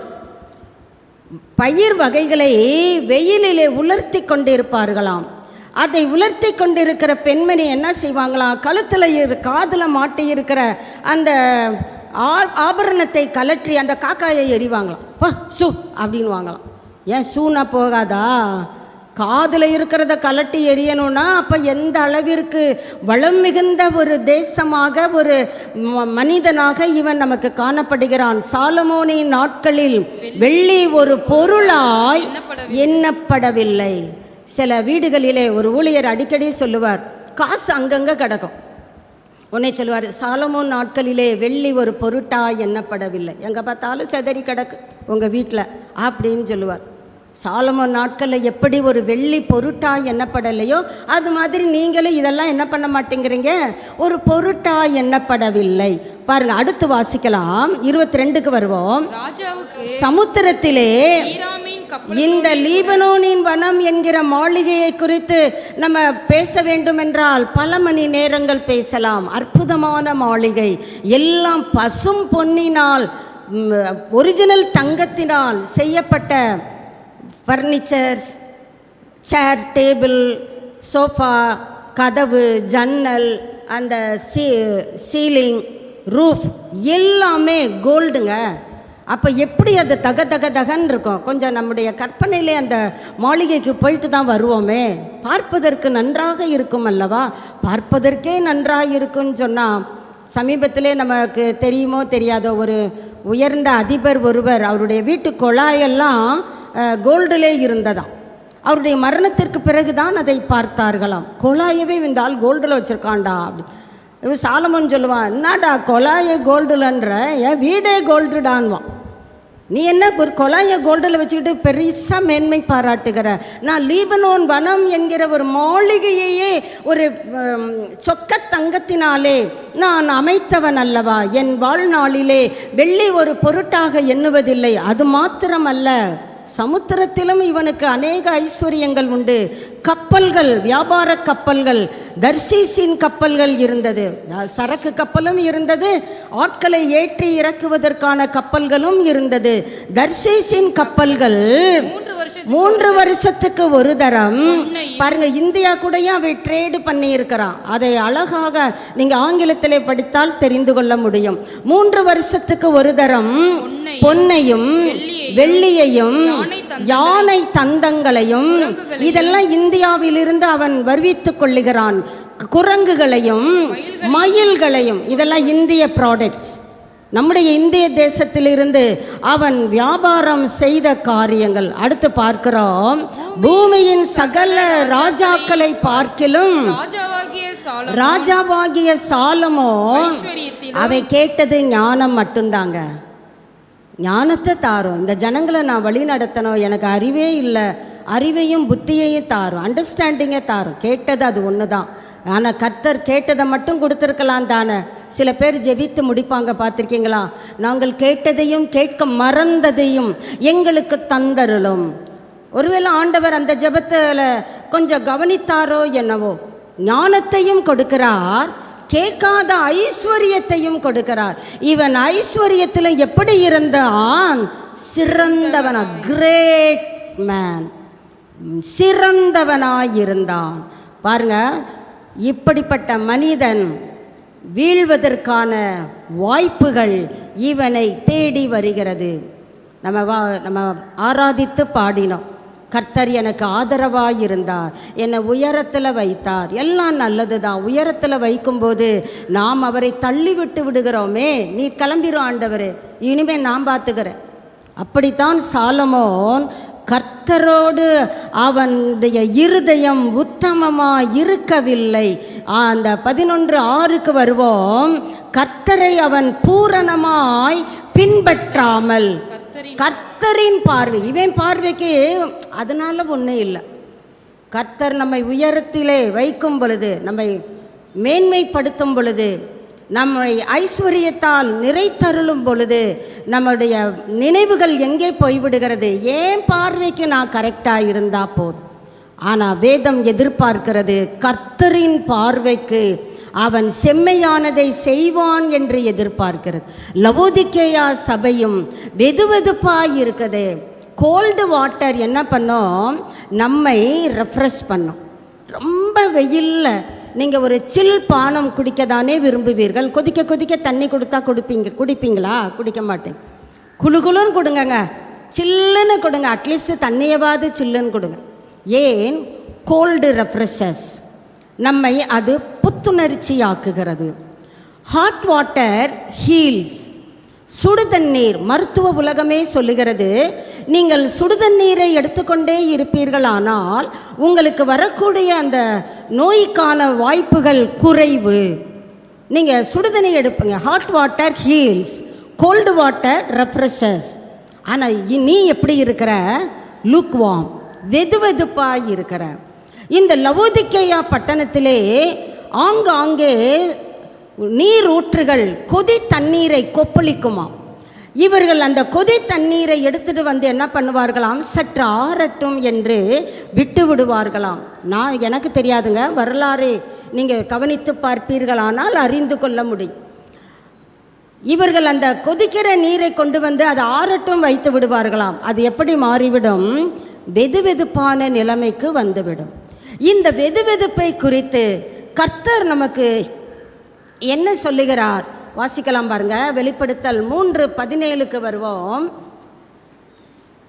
நீ நிர்பாக்கியம் உள்ளவனும் 16 வாசிக்கலாம். இப்படி நீ குளிருமின்றி அனலுமின்றி. இப்படி எப்படி? ஒன்று குளிராயிரு. நீ குளிராயிருந்தேன்னா ரெஃப்ரெஷ் பண்ணலாம், இல்லைன்னா அனலாயிரு. நீ அனலாயிருந்தா சுகம் தரலாம், சுகமாயிருக்கலாம். ஆனால் நீ குளிரும் இல்லாமல் அனலும் இல்லாமல் இருக்கிறையே, அந்த வெதுவெதுப்புக்கு பேர் என்னங்க? Indifference, compromise. இன்டிஃபரன்ஸ் அப்படின்னா அலட்சியம் பண்ணுவது. கர்த்தர் நம்மை வாழ்ந்திருக்க பண்ணும் பொழுது நம்மை பாவத்திலே விழப்பண்ணுகிற காரியம் எது என்றால் அலட்சியம். நீங்கள் ஆதி ஆகமத்திலே அங்கே 2 சகோதரர்களை குறித்து நம்ம பார்க்க முடிகிறது. ஏசா, யாக்கோபு. யாக்கோபு குணசாலியும் கூடாரவாசியுமாய் இருக்கிறான். ஆனால் ஏசாவோ காட்டுக்கு சென்று வேட்டையாடுவதிலே வல்லவனாய் இருக்கிறான். நம்ம கொஞ்சம் யோசித்து பார்ப்போம். காட்டில் போய் வேட்டையாடுறவன் ஒரு அனிமலை ஃப்ளஷை சுட்டு சாப்பிட்டு இருந்திருக்க வாய்ப்புகள் உண்டு தானே. இவனுக்கு எப்படிங்க பசி வரும்? இவன் உள்ளே வருகிறான். அங்கே பிரதர் நல்ல பாயாசம் கூழ் காய்த்து கொண்டு இருக்கிறார். வாசனை ஜம்முன்னு வருது நுழையும் போதே. அவர் விவரமானவர். கர்த்தர் வைத்திருக்கிற அந்த சேஷ்டபுத்திர பாகத்தை குறித்த விழிப்புணர்வை தன் தாயின் மூலமாக அறிந்து கொள்ளுகிறார். கர்த்தர் மூத்த பிள்ளைக்கு தான்ப்பா அந்த சேஷ்டபுத்திர பாகத்தை கொடுக்கிறவர். அவனுக்கு எல்லாமே டபுள்ப்பா. கர்த்தர் அவனை அப்படியாக ஆசீர்வதிக்கிறவர். அதனால் இந்த சுதந்திரத்தை ஏற்கனவே கர்த்தர் ரெபேக்காளுக்கு சொல்லி இருக்கிறார். மூத்தவனை இளையவன் என்ன செய்வான்? ஆண்டு கொள்ளுவான். அப்போது இவனுக்கு நம்ம அதை கற்றுக் கொடுப்போம் என்று அம்மையார் கற்றுக் கொடுத்து விட்டார்கள். இப்பொழுது யாக்கோபுக்கு நன்றாக தெரிந்து விட்டது. எப்படினாலும் ஏசாவுக்கு தானே இந்த சேஷ்டபுத்திரம் போகும், நான் இதை எடுத்துக்கொள்ள வேண்டும். அங்கே சொல்கிறான் பாருங்க, நான் உனக்கு நல்ல கூழு தாரேன், ஆனால் பதிலுக்கு நீ என்ன பண்ணணும்? உன்னுடைய சேஷ்டபுத்திர பாகத்தை என்கிட்ட கொடுத்து விட வேண்டும். அங்கே அந்த வசனம் முடிகிறது. ஏசா தன் தேவனாகிய கர்த்தர் கொடுத்த சேஷ்டபுத்திர பாகத்தை அலட்சியம் பண்ண, தட் இஸ் இன்டிஃபரன்ஸ். அதுதான் லவோதிக்கேயா சபையிலும் அதுதான் சாலமோனிடத்திலும் காணப்பட்ட சுபாவம். அலட்சியம். பார்த்துக்கலாம், இப்போ என்ன, அதுதானே பைய வாசித்துக்கிடலாம், ஜெபம் தானே, அவங்க என்னமோ கொஞ்சம் பேர் என்னமோ கத்திக்கிட்டு இருப்பாங்க, அவங்க கத்தட்டும், நம்ம இந்த வேலையெல்லாம் முடிச்சுட்டு போவோம். இதெல்லாம் எதை காட்டுகிறது? நான் அலட்சியப்படுத்துகிறேன் என்பதாக நாம் நம்மையே காண்பித்து கொள்ளுகிறோம். சற்று நம்ம யோசித்து பார்ப்போம், எதிலெல்லாம் நாம் அலட்சியமாக வெதுவெதுப்பாக இருக்கிறோம். கொஞ்சம் யோசித்து பார்ப்போம். உங்களுடைய வாழ்க்கையிலே, என்னுடைய வாழ்க்கையிலே நான் எப்படி வெதுவெதுப்பை காட்டிக்கொண்டிருக்கிறேன்? சாலமோன் என்ன செய்தான்? கர்த்தரையும் வைத்து கொண்டான், அந்நிய தேவர்களையும் என்ன செய்தான்? ஆராதித்தான். லவோதிக்கேயா சபையும் கர்த்தரை அறிந்திருந்த சபை. சபையின் தூதனுக்கு, அப்படித்தானே அந்த வசனம் தொடங்குகிறது. நீங்கள் கொலோசையர் 2ஆம் அதிகாரம் 1 வசனத்தை வாசித்தீங்கன்னா தெரியும். லவோதிக்கேயா சபையில் இருக்கிறவர்களுக்காக என்கிட்ட ரொம்ப போராட்டம் இருக்கு. பவுல் அங்கே கர்ப்ப வேதனைப்படுகிறார். கிறிஸ்து உங்களிடத்தில் உருவாகும் அளவும் நான் மிகுந்த கர்ப்ப வேதனைப்படுகிறேன். லவோதிக்கேயாவில் இருக்கிறவர்களுக்காக என்னிடத்தில் மிகுந்த போராட்டம். கொலோசையர் 4ஆம் அதிகாரம் 16வது வசனத்தை வாசித்து பார்த்தால், ஏன் இதை சொல்லுகிறேன் என்றால், ஆண்டவரை அறிந்த சபை. வாசிக்கலாம். இந்த நிருபம் உங்களிடத்தில் வாசிக்கப்பட்ட பின்பு இது லவோதிக்கேயா சபையிலும் லவோதிக்கேயா சபையிலும். அப்போ சபைதானே கர்த்தரை மாத்திரம்தானே ஆராதித்திருக்க வேண்டும். ஆனால் கர்த்தரையும் ஆராதித்து தனக்கு கொடுக்கப்பட்டிருக்கிற அந்த ஐஸ்வர்யத்தை, தனக்கு கொடுக்கப்பட்டிருக்கிற அந்த ரிசோர்ஸஸையும் ஆராதித்தது. அதை தான் கர்த்தர் வெதுவெதுப்பு என்கிறார். நீ தண்ணியை வேணா ஆற வச்சு குடிச்சுக்கலாம், ஆனால் என்னை ஜீவனுள்ள தேவன், பரிசுத்தமுள்ள தேவன், உண்மையுள்ள தேவன், ஆமேன் என்பவர், எனக்கு யாரை நீ நிகராக்க முடியும்? யாருக்கு என்னை சமமாக்க முடியும்? அப்படி சமமாக்கினால் அந்த ஜீவியத்தை வேதம் சொல்லுகிறது வெதுவெதுப்பு. இப்போ கொஞ்சம் யோசித்து பார்ப்போம். நம்முடைய தூக்கத்தையும் ஆராதிப்போம், கர்த்தரையும் ஆராதிப்போம். கொஞ்சம் இப்போதாங்க ரொம்ப நல்லா தூக்கம் வருது. நான் லேட்டாக தான் படுத்தேன். நமக்கு சப்பக்கட்டு காரணமெல்லாம் சொல்லுவோம். நான் படுத்ததே 3:30க்கு தான் படுத்தேன். 3:30க்கு படுத்தா என்ன? கர்த்தர் பெரியவர், எல்லா நாமத்திலும் மேலானவர். அப்போ 3:30 விட கர்த்தர் பெரியவரா சின்னவரா?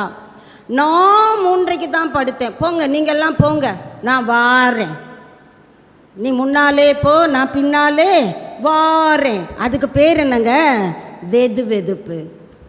இன்னும் நம்முடைய வெதுவெதுப்பு பாதியிலே வந்துட்டு பாதியிலே போகிறது. போ வரணும், அப்படித்தானே? அந்த வந்துட்டேன். எப்போ? மிடில். எனக்கு அர்ஜென்ட் ஒர்க் இருக்குது. கர்த்தராவது வேதமாவது போங்க.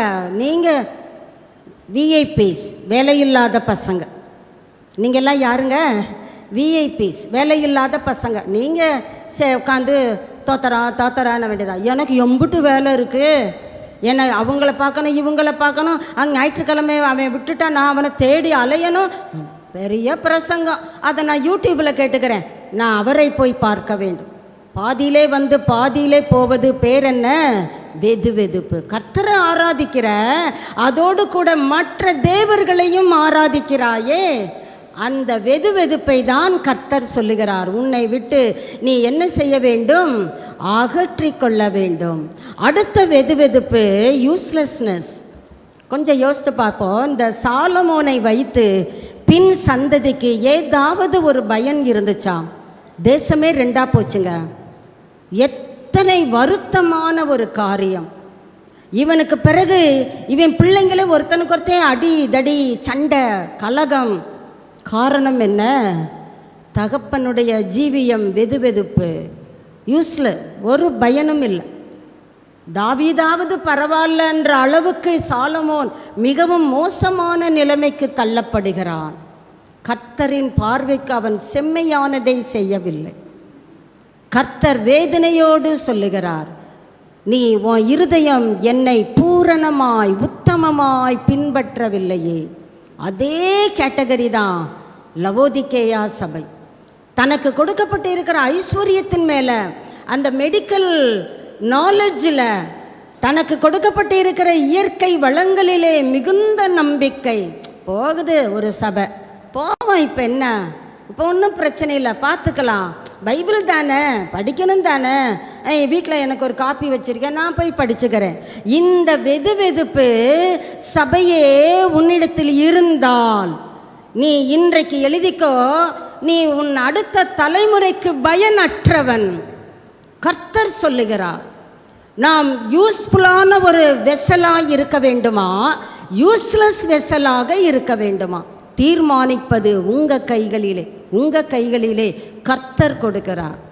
நான் எப்படி வேணாலும் வாழ்வேன், ஏன் இஷ்டம், அப்படித்தானே நாம் நினைக்கிறோம். அது வெது வெதுப்பு. அந்த வெது வெதுப்பை தான் வேதம் சொல்லுகிறது, நீ பயனற்ற பாத்திரம். நீ யாருக்கு பயனுள்ள பாத்திரமாய் இருக்கிறாய்? சாலமோனே, லவோதிக்கேயா சபையே, நீ யாருக்கு? உங்ககிட்ட எல்லாம் இருக்குது, என்ன பிரயோஜனம்? யாருக்கும் பயன் இல்லையே. மிகுந்த அகம்பாவம் என்று சொல்லுகிற சாயல் சாலமோனிடத்திலும் பார்க்க முடிகிறது, லவோதிக்கேயா சபையினிடத்திலும் பார்க்க முடிகிறது. நம்முடைய வாழ்க்கையிலே வெது வெதுப்பு அடுத்த கட்டம் எது என்றால், நான் இயேசுவை மிகவும் நேசிப்பது போல காட்டுவது, ஆனால் உலகத்தை அதிகமாக நேசிப்பது. நான் இதை தியானிக்கிறதுக்கு எனக்கு ரொம்ப கடினமாக இருந்ததுங்க. அது எப்படி முடியும்? ஒன்று இயேசுவை நேசித்து இயேசுவை பின்பற்றலாம், அல்லது உலகத்தை நேசித்து உலகத்தை பின்பற்றலாம். ஆனால் இந்த சாலமோனோ இந்த லவோதிக்கேயா சபையோ சமத்து குட்டிகள். எப்படி? இயேசுவை நேசிப்பது போல காண்பித்து உலகத்தை அதிகமாக நேசித்த ஒரு மனிதன். அதனால தான் அந்நிய தேவர்களை கொண்டு வருகிறான், அந்நிய தேவர்களுக்கு மேடைகளை கட்டுகிறான், அந்நிய தேவதைகளை ஆராதிக்கிற பெண்களை திருமணமும் செய்கிறான். இச்சை அடங்கவில்லை. நீதிமொழிகள் 27:20 வாசித்து பாருங்கள். கர்த்தர் அந்த சாலமோனை கொண்டே சொல்லுகிறார். நீதிமொழிகள் 27:20. பாதாளமும் அழிவும் பாதாளத்துக்கு நீங்க எவ்வளவு ஆத்துமாக்களை தள்ளுங்க, அழிவு, எவ்வளவு அழிவு வந்தாலும் அது திருப்திப்படுதா? வயநாடே நம்ம எடுத்துக்கொள்வோம். எத்தனை பேர் நினையாத தூக்கத்தில் இருக்கும்போதே அந்த அழிவை சந்தித்தார்கள். கொஞ்சம் இயல்பு நிலைக்கு திரும்பின பொழுது திரும்பவும் அவர்களுக்கு அழிவு. திருப்தியே கிடையாது இந்த அழிவுக்கு, இந்த பாதாளத்திற்கு. அது போல மனிதனுடைய கண்களும், சாலமோன் கண்ணுக்கு திருப்தி இல்லைங்க. ஒரு சகோதரியை கல்யாணம் முடிச்சுட்டு ஒழுங்காக குடும்ப வாழ்க்கையில் இருந்திருந்தா வம்பே இருக்காது. கண்ணுக்கு திருப்தி இல்லை, பார்க்குறதெல்லாம் வேணும், எனக்கு இது வேணும், இது இல்லைன்னா நான் சாப்பிட மாட்டேன், நான் தூங்க மாட்டேன், இந்த வேலையை செய்ய மாட்டேன், இன்னும் என்னை மாய்த்து கொள்ளுவேன் என்று சொல்லுகிற சாலமோன்கள் எத்தனை எத்தனை. எனக்கு இது கிடைக்கவில்லை என்றால் என்னை நானே மாய்த்து கொள்ளுவேன் என்று சொல்லுகிற லவோதிக்கேயா சபைகள் எத்தனை எத்தனை. கர்த்தர் கர்த்தர் அதை சொல்லுகிறார். வெதுவெதுப்பு இயேசுவை நேசிப்பது போல காண்பித்து உலகத்தை அதிகமாக நேசிக்கிறது இந்த சாலமோனிடத்திலே, இந்த லவோதிக்கேயா சபையிடத்திலே காணப்பட்ட வெதுவெதுப்பான நிலைமை. இது ரொம்ப பரிதாபம். ஆண்டவர் அதனால தான் சொல்றாரு, என் வாயினின்று என்ன பண்ணுவேன், வாந்தி பண்ணி போடுவேன். ஏங்க அந்த வாயில் ஏங்க அப்படி அவர் அதை சொல்லணும்? வயிற்றுலேருந்து வாந்தி வெளியே எடுத்துட்டேன், ஏன் ஃப்ரீ ஆயிட்டேன், அப்படி தானே நம்மலாம் சொல்லுவோம். வயிறு இப்போ ஃப்ரீயாக இருக்கு. ஆனால் கர்த்தர் வயிறையே சொல்லலைங்க, வாயிலிருந்து. ஏன்? வாயிலிருந்து தான் வார்த்தை வந்தது. நீ என்னை யாருக்கு சமமாக்குவ? நானே கர்த்தர். இதே 1 ராஜாக்கள் 2வது அதிகாரம் 3-4 வசனங்களை வாசித்து பாருங்க. அங்கே தகப்பன் பிள்ளைக்கு சொல்லுகிறான், நீ கரெக்டாக நடந்தேனா இந்த சிங்காசனம் உனக்கு நீங்குவதில்லை. ஏன் அதை மகன் பின்பற்ற முடியவில்லை? கண்கள் திருப்தி அடையவில்லை. பார்க்கறதெல்லாம் வேணும், கண்ணு அலப்பாயுது, இது இல்லை அது இல்லை, ஒரே முறுமுறுப்பு. இச்சையின் மிகுதியினாலே சாலமோன் வெதுவெதுப்பான நிலைமைக்கு தள்ளப்படுகிறான். அதே கேட்டகரியை தான் லவோதிக்கேயா சபையிலும் பார்க்க முடிகிறது. கண்ணு திருப்தி அடைய மாட்டேன். அதனால தான் ஆண்டவர் அந்த லவோதிக்கேயா சபைக்கு சொல்லுகிறார், உன் கண்ணுக்கு ஆயின்மெண்ட் தேவை. உன் கண்ணு திருப்தி அடைய மாட்டேங்குது பற்றியா? உன் கண்ணுக்கு ஐலாஷ் தேவை. நல்ல ஒரு ஆயின்மெண்ட்டு தயாரிப்பதில், ஏன்னா மெடிக்கல் ஸ்கூல் இந்த லவோதிக்கேயா ஊரிலே இருந்தது. அதனால் கர்த்தர் அவங்க பாணியிலேயே சொல்லுகிறார், நீ எவ்வளவோ மெடிக்கல் காரியங்களை அறிந்திருந்தாலும் உன் கண்ணுக்கு திருப்தி இல்லையே, அந்த திருப்தி அடையாத கண்ணுக்கு நான் என்கிட்ட வா, நான் உனக்கு கலிக்கம் போடுகிறேன். ஆலோசனையாக கர்த்தர் சொல்லுகிறார். வெதுவெதுப்பான நிலைமை சபையை விட்டு மாற வேண்டுமே, நான் என்ன பண்ணுவது? 1 பேதுரு 5ஆம் அதிகாரம் 8ஆம் வசனம், சாலமோனை போல என் ஜீவியம் இருக்கிறதே, லவோதிக்கேயா சபையை போல என் ஜீவியம் இருக்கிறதே, நான் மாற விரும்புகிறேன். அப்படிப்பட்டவர்கள் கரங்களை கர்த்தருக்கு உயர்த்தி அல்லேலுயா சொல்லலாமே. நானும் அல்லேலுயா என்று சொல்லி கர்த்தருக்கு முதலிடம் கொடுக்கிறேன். கர்த்தர் இங்கே சொல்லுகிறார் நமக்கு ஆலோசனையாக 1 பேதுரு 5:8, தெளிந்த புத்தியுள்ளவர்களாய் எப்படி இருக்கணுமா? பி விஜிலண்ட், தெளிந்த புத்தியுள்ளவர்களா, பி சோபர் மைண்டட். தெளிந்த புத்தி நமக்கு இருக்க வேண்டும். நம்ம தெளிவு இல்லாததுனால தான் கண்ணுக்கு பார்க்கறதெல்லாம் வேணும் வேணும் வேணும், அது கிடைக்கலன்னா போராட்டம், அது கிடைக்கலன்னா அதை நான் அடுத்ததுக்கு போயாவது அதை நான் அடைவேன். கண்களிலே திருப்தி வேண்டும்.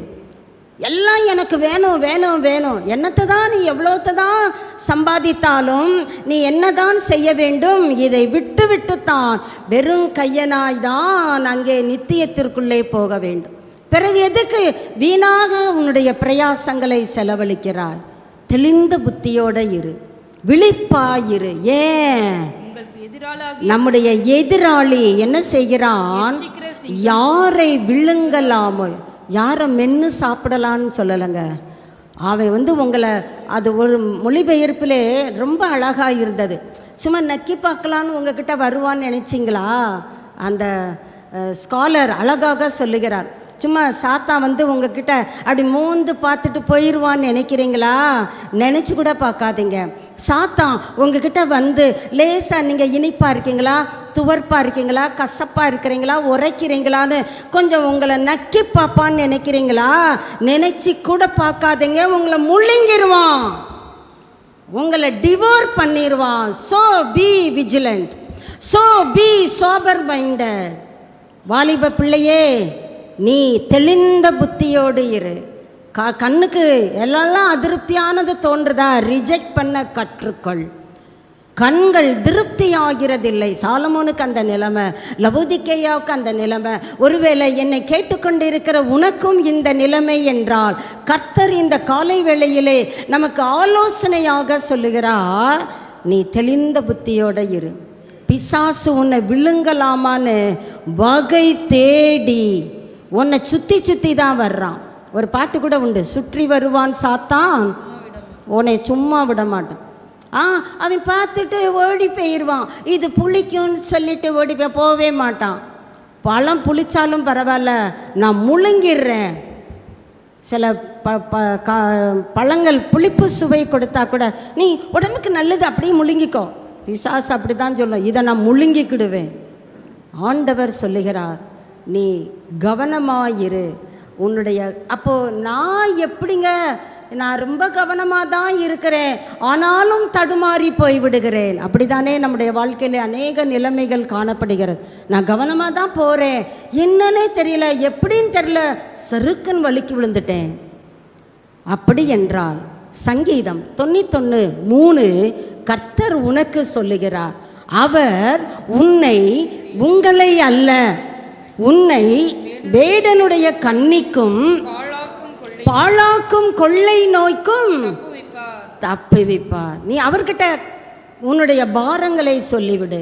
ஆண்டவரே, பிசாசு எப்படி வர்றானே தெரியல, அவன் ரொம்ப என்னை வஞ்சித்து விடுகிறான், ஏமாற்றி விடுகிறான். நான் அவன் ஏமாற்றி வஞ்சிக்கிற அந்த காரியங்களை நம்பி ஏமாந்து விடுகிறேன். வெரி சிம்பிள், நீ கர்த்தர்கிட்ட உன்னைய கொடுத்துரு, அவர் மீதியை பார்த்துக்கிடுவார். நீ உன்னுடைய பலத்தை நம்பி தானே நீ போகிற.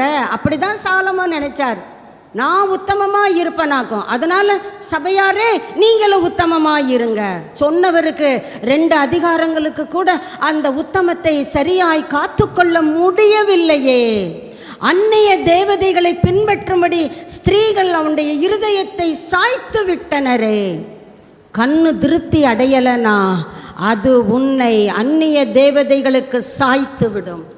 கர்த்தர் சொல்கிறாரு, உன்னுடைய காரியங்களை என்கிட்ட கொடுத்துரு, நான் உன்னை வேடனுடைய ட்ராப் கன்னிக்கு, நான் உன்னைய பாழாக்கும் கொள்ளை நோய்க்கு என்ன பண்ணுவேன், உன்னை பாதுகாப்பேன். அல்லேலூயா. நம்மை பாதுகாக்கிற கர்த்தர் நமக்கு இருந்தும் அநேகர் நம்முடைய இருதயத்தை அந்நிய தேவதைகளுக்கு சாய்த்து கொண்டு இருக்கிறோமே, கர்த்தர் ஏற்றுக்கொள்ளுவாரா? கொஞ்சம் யோசித்து பார்ப்போம். கர்த்தர் அங்கீகரிப்பாரா? வாயினின்று என்ன பண்ணுவேன், வாமிட் பண்ணிடுவேன். நான் எவ்வளவு வேதனையோடு உனக்கு மோசையை கொண்டு தீர்க்கதரிசிகளை கொண்டு என் வார்த்தைகளை கொடுத்தேன். என் வார்த்தையை நீ என்ன செஞ்ச, உனக்கு பின்னாக எரிந்து போட்டாய். நம்ம வாழ்க்கையிலே கர்த்தர் நமக்கு பேசின அந்த வார்த்தைக்கு எந்த முறையில் கீழ்ப்படுகிறோம், எப்படி கீழ்ப்படுகிறோம்? அந்த கீழ்ப்படிதல் இல்லை என்பது எதை காட்டுகிறது? அலட்சியத்தை அல்லவா காட்டுகிறது. கொலோசையர் 2:15 வசனத்திலே ஆண்டவர் நமக்காக பிசாசினுடைய சகல எல்லா அதிகாரங்களையும் உரிந்து கொண்டு அவனை வெளியரங்கமான கோலமாக்கி சிலுவையிலே வெற்றி சிறந்தார். அவர் வெற்றி சிறந்தது உண்மை என்றால் உங்களையும் என்னையும் எப்பொழுதும் வெற்றி சிறக்க பண்ணுகிற கர்த்தர், பிசாசின் தந்திரங்களுக்கு நம்மை பாதுகாக்கிற கர்த்தர். நம்ம வெரி சிம்பிளாக செய்யலாம். மகா உன்னதமானவரே, உம்முடைய செட்டையின் நிழலிலே நான் என்ன செய்கிறேன், வந்து அடைகிறேன். அது எனக்கு ஆறுதல், அது எனக்கு ஆதாரம். ஒரு நதி உண்டு, அது நீர்க்கால்கள் தேவனுடைய நகரத்தையும் உன்னதமானவர் வாசம் பண்ணும் பரிசுத்த ஸ்தலத்தையும் அது பண்ணும். அப்படியா வேதம் சொல்லுகிறது? சந்தோஷிப்பிக்கும். உங்களையும் என்னையும் சந்தோஷிப்பிக்கிறதற்கு தான் கர்த்தர் கல்வாரி சிலுவையிலே சத்ருவினுடைய சகல துரைத்தனங்களை சகல அதிகாரங்களை என்ன பண்ணிட்டாரு, பாம்பு சட்டையை உரிக்கிற மாதிரி உரிச்சு விட்டுட்டார். இப்போ அவன் எப்படி இருக்கிறான், பிளைனாக தெரிகிறான். இப்போ அவனை பார்க்கும்போது நமக்கு பயமாக வரும், சிரிப்பாக வரும். ஐயைய இப்படி போயிட்ட, எப்படி இருந்த நீ இப்படி ஆயிட்ட. ஆனால் நிலைமை அப்படி அல்ல. நாம் தான் பிசாசுக்கு பார்த்து பயப்படுகிறோம். எங்கிட்டு வருவான்னு தெரியல, காற்று கருப்பு வருமானு தெரியல, இதை பத்திரமா கையில் வச்சுக்கோ, தூக்கம் வரலையா இதை தலைமாட்டில் வச்சுக்கோ, இப்படியே பிடிச்சிக்கிட்டே போ, இப்படியே பிடிச்சிக்கிட்டே போனேன்னா ஏன்றதெல்லாம் உன்னை ஒன்றும் செய்யாது. அப்படி சொல்லி கொடுத்துருக்குறாங்க. அதனால் நம்ம என்ன பண்ணிக்கிறோம், இந்த புஸ்தகத்தை ஒரு மந்திர புஸ்தகமாக பயன்படுத்துகிறோம். வாழ்க்கையில் இந்த புஸ்தகத்தை பயன்படுத்த அப்பியாசிக்க மறுத்து விடுகிறோம். முடியலைங்க. முடியாத ஒன்றை கர்த்தர் நம்மிடத்திலே எதிர்பார்க்கிறவர் அல்ல. நம் பட்சத்திலே பிசாசினுடைய துரைத்தனங்களை, அதிகாரங்களை அவர் என்ன பண்ணிட்டாரு? உரிச்சு போட்டுட்டார். இப்போ அவன் பிளைனாக இருக்கிறான். அவைகளின் மேல், எவைகளின் மேல்? பிசாசினுடைய சகல அதிகாரங்களின் மேல், பிசாசினுடைய சகல துரைத்தனங்களின் மேல் சிலுவையிலே வெற்றி சிறந்தார். வெற்றி சிறந்தவர். நான் மட்டும்தான் அந்த வெற்றியை வச்சுக்கிடுவேன் சொல்லலைங்க. நம்மையும் எப்பொழுதும் வெற்றி சிறக்க பண்ணுகிறவர் அவருக்குள்ள இருந்தார். சாலமோன் அதை செய்ய தவறிவிட்டான். லவோதிக்கேயா சபை அதை செய்ய தவறிவிட்டது. கர்த்தர் நமக்கு சில ஆலோசனைகளையும் கொடுக்கிறார். இந்த கெர்ச்சிக்கிற சிங்கத்தை நமக்கு பலவிதமான உபத்திரவங்களோ, போராட்டங்களோ, நிந்தைகளோ, அவமானங்களையோ நம்முடைய வாழ்க்கையிலே கொண்டு வந்தாலும் கர்த்தர் அவைகள் எல்லாவற்றில் இருந்தும் அவருடைய கிருபையை நமக்கு போதுமான அளவிற்கு கொடுத்து நம்மை பாதுகாக்கிறதிலே அவர் உண்மையுள்ளவர். அந்த உண்மையுள்ள தெய்வம் சில காரியங்களை விட்டு ஓடு என்று நமக்கு சொல்லுகிறார். என்னவென்று பார்க்கலாம், வாசிக்கலாம். 1 கொரிந்தியர் 6ஆம் அதிகாரம் 18வது வசனம். நம்ம என்ன பண்ணுறோம்? அங்கேயே நின்று வேடிக்கை பார்க்குறோம். ஓடு என்றால் திரும்பி பார்க்காம ஓடுன்னு அர்த்தம். அங்கே லோத்துவையும் அவன் குடும்பத்தினரையும் தூதர்கள் கையில் பிடிச்சிக்கிட்டாங்க. நான் சொல்கிறேன், அந்த மலைக்கு ஓடிப்போ, அப்படிதானே வேதத்திலே வாசிக்கிறோம். மெதுவாக நடந்து போங்க, நான் அதுவரை காத்திருக்கிறேன். அப்படி தூதர்கள் சொல்லவில்லை. நீ ஓடிரு, நீ அங்கே போகிறது வரைக்கும் என்னால் ஒன்றும் பண்ண முடியாது. அவன் கதை அடிக்கிறான். அங்கே போகணுமா, அவ்வளோ தூரம் ஏறணுமா, இந்த பக்கத்தில் இருக்கே, இங்கே போட்டா சரி போ, ஓடுனா நீ என்கிட்ட கதை பேசுறியே. வேசித்தனத்திற்கு விலகி ஓடும்படியாக கர்த்தர் நம்மை எச்சரிக்கிறார். நான் இதை குறித்து விலாவாரியாக சொல்லணும்னு உங்களுக்கு தேவையே இல்லை. நீங்கள்லாம் வேத பண்டிதர்கள். வாசிக்கலாம். 1 கொரிந்தியர் 10ஆம் அதிகாரம் 14வது வசனத்திலே சொல்லுகிறார், விக்கிரக ஆராதனைக்கு விலகி ஓடுங்கள். ஓடுங்க, திரும்பி பார்க்காதீங்க. எந்த ஆராதனை சாலமோனை கெடுத்து போட்டது? விக்கிரக வழிபாடு தானே.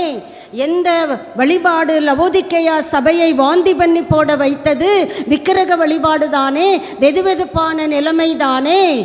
கர்த்தர் நமக்கும் சொல்லுகிறார், மை பிலவட், எனக்கு பிரியமானவர்களே, உங்கள் வாழ்க்கையில் கொஞ்சம் அனலைஸ் பண்ணுங்கள். எதெல்லாம் விக்கிரகமாக வைத்திருக்கிறீங்க? சிலருக்கு பிள்ளைங்க தான் விக்கிரகம்.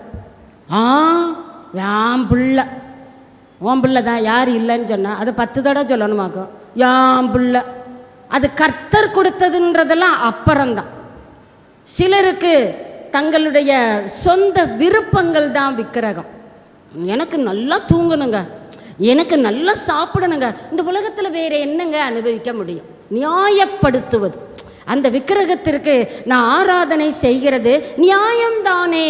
ஆனால் வேதம் சொல்லுகிறது, விக்கிரக ஆராதனைக்கு என்ன பண்ணுங்க? முதல்ல வேசித்தனத்துக்கு முதல்ல என்ன பண்ணுங்க? விலகுங்க. செகண்ட் ஸ்டெப்பு ஓடுங்க. நம்ம விலகவும் மாட்டோம், ஓடவும் மாட்டோம். விளைவு சாலமோனுக்கு எது ஏற்பட்டதோ, விளைவு லவோதிக்கேயா சபைக்கு எது ஏற்பட்டதோ, வாந்தி பண்ணி போடுகிற நிலைமை வேண்டாம் தானே. கர்த்தர் நம்மை வாந்தி பண்ணி போட விரும்புகிறவர் அல்ல. பதிலாக எதிலிருந்தெல்லாம் நம்மை விலகி இருக்க, விலகி ஓடும்படியாக சொல்லுகிறாரோ, நான் ஒரே ஓட்டமாக ஓடிடுவோம், முடிந்த வரைக்கும் ஓடுவோம். கர்த்தர் நம்மை பலப்படுத்துகிறவர். என் பலனாகிய கர்த்தாவே, அப்படிதானே பாடணும். உம்மை நம்புகிறேன். வாசிக்கலாம். 1 தீமோத்தேயு 6ஆம் அதிகாரம் 11வது வசனத்தை வாசிப்போம். 1 தீமோத்தேயு 6:11. நீயோ தேவனுடைய மனுஷனே. நம்மள வேதம் என்ன சொல்லுகிறதுங்க? தேவனுடைய மனுஷனே, சன் ஆஃப் காட், தேவனுடைய மனுஷனே, இவைகளை விட்டு ஓடி. எவைகளை நீங்க முந்தைய வசனத்துல வாசித்துக்கங்க. அந்த 9, 10 வாசித்தா நமக்கு புலப்படும்.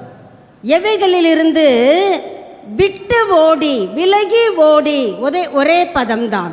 நீதியையும் தேவ பக்தியையும் விசுவாசத்தையும் அன்பையும் பொறுமையையும் சாந்த குணத்தையும் நாடு. நாடுன்னா என்ன? இந்தியா ஒரு நாடு, அந்த நாடு இல்லைங்க. விரும்பு, நீ ஆசைப்படு. உன்னை விட்டு விலகுன்றாரு, அடுத்ததுக்கு நீ ஆசைப்பட்டு அதை உன் வாழ்க்கையிலே அப்பியாசிக்க பழகு என்கிறார். 2 தீமோத்தேயு 2ஆம் அதிகாரம் 22வது வசனம். பாலியத்துக்குரிய பாருங்க, சாலமோனுக்கு எப்பொழுது இந்த விக்கிரக வழிபாடு, இந்த ரொமான்ஸ் வந்தது என்றால் வயது சென்ற போது.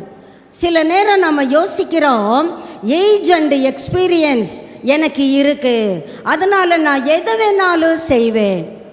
ஆனால் வசனம் சொல்லுகிறது, பாலியத்துக்குரிய இச்சைகள் வயது சென்றாலும் உன்னை பின்தொடரும். ஒருவேளை நீ சொல்லலாம், வயசாயிடுச்சு, அதனால தான் ஆவியானவர் அழகா எழுதி வைத்திருக்கிறார். சாலமோன் வயது சென்ற போது, வாலிப பிராயத்தில் கூட ஒழுங்காய் இருந்திருந்த சாலமோன் வயது சென்ற போது என்ன செய்து விட்டார்? தடுமாறி விட்டார். லவோதிக்கேயா சபையும் சபையாகத்தான் அறிமுகமாகிறது. ஆனால் அடுத்த தடுமாற்றம் வெதுவெதுப்பான நிலைமைக்கு தள்ளப்பட்டு விடுகிறது. கர்த்தர் சொல்லுகிறார், எந்த வயதிற்கும் சிந்தனையிலே தகாதவைகள் வரும் என்றால் தேவனுடைய மனுஷனே விலகி ஓடு. அது பெண்ணல்ல ஆணல்ல, எவரையும் அது பிடிக்கும் என்பதிலே சந்தேகம் இல்லை. இந்த கடைசி நாட்களிலே நம்ம கேள்விப்படுகிற பல குற்றச்சாட்டுகளிலே ஒன்று, இதை அடிப்படையாகத்தானே இந்த நாளிலே நாம் பார்க்கிறோம், கேட்கிறோம். வயது ஆயிடுச்சு, தாத்தா ஆயிட்டாரு, அவர் பண்ணுற சேட்டை லீல சுட்டு போடலாமா? அவ்வளவு வருத்தங்களை அல்லவா உண்டாக்குகிறது வேதம். எந்த வயதினருக்கும் சொல்லுகிற யோசனை, பாலியத்துக்குரிய இச்சைகளை நீ என்ன பண்ணு? விலகு, ஓடு, விற்று ஓடு. அடுத்து என்ன பண்ணு? சுத்தை. ஏன்னா நீ விலகி ஓடும் பொழுது நீ இதை செய்து கொண்டே ஓடு.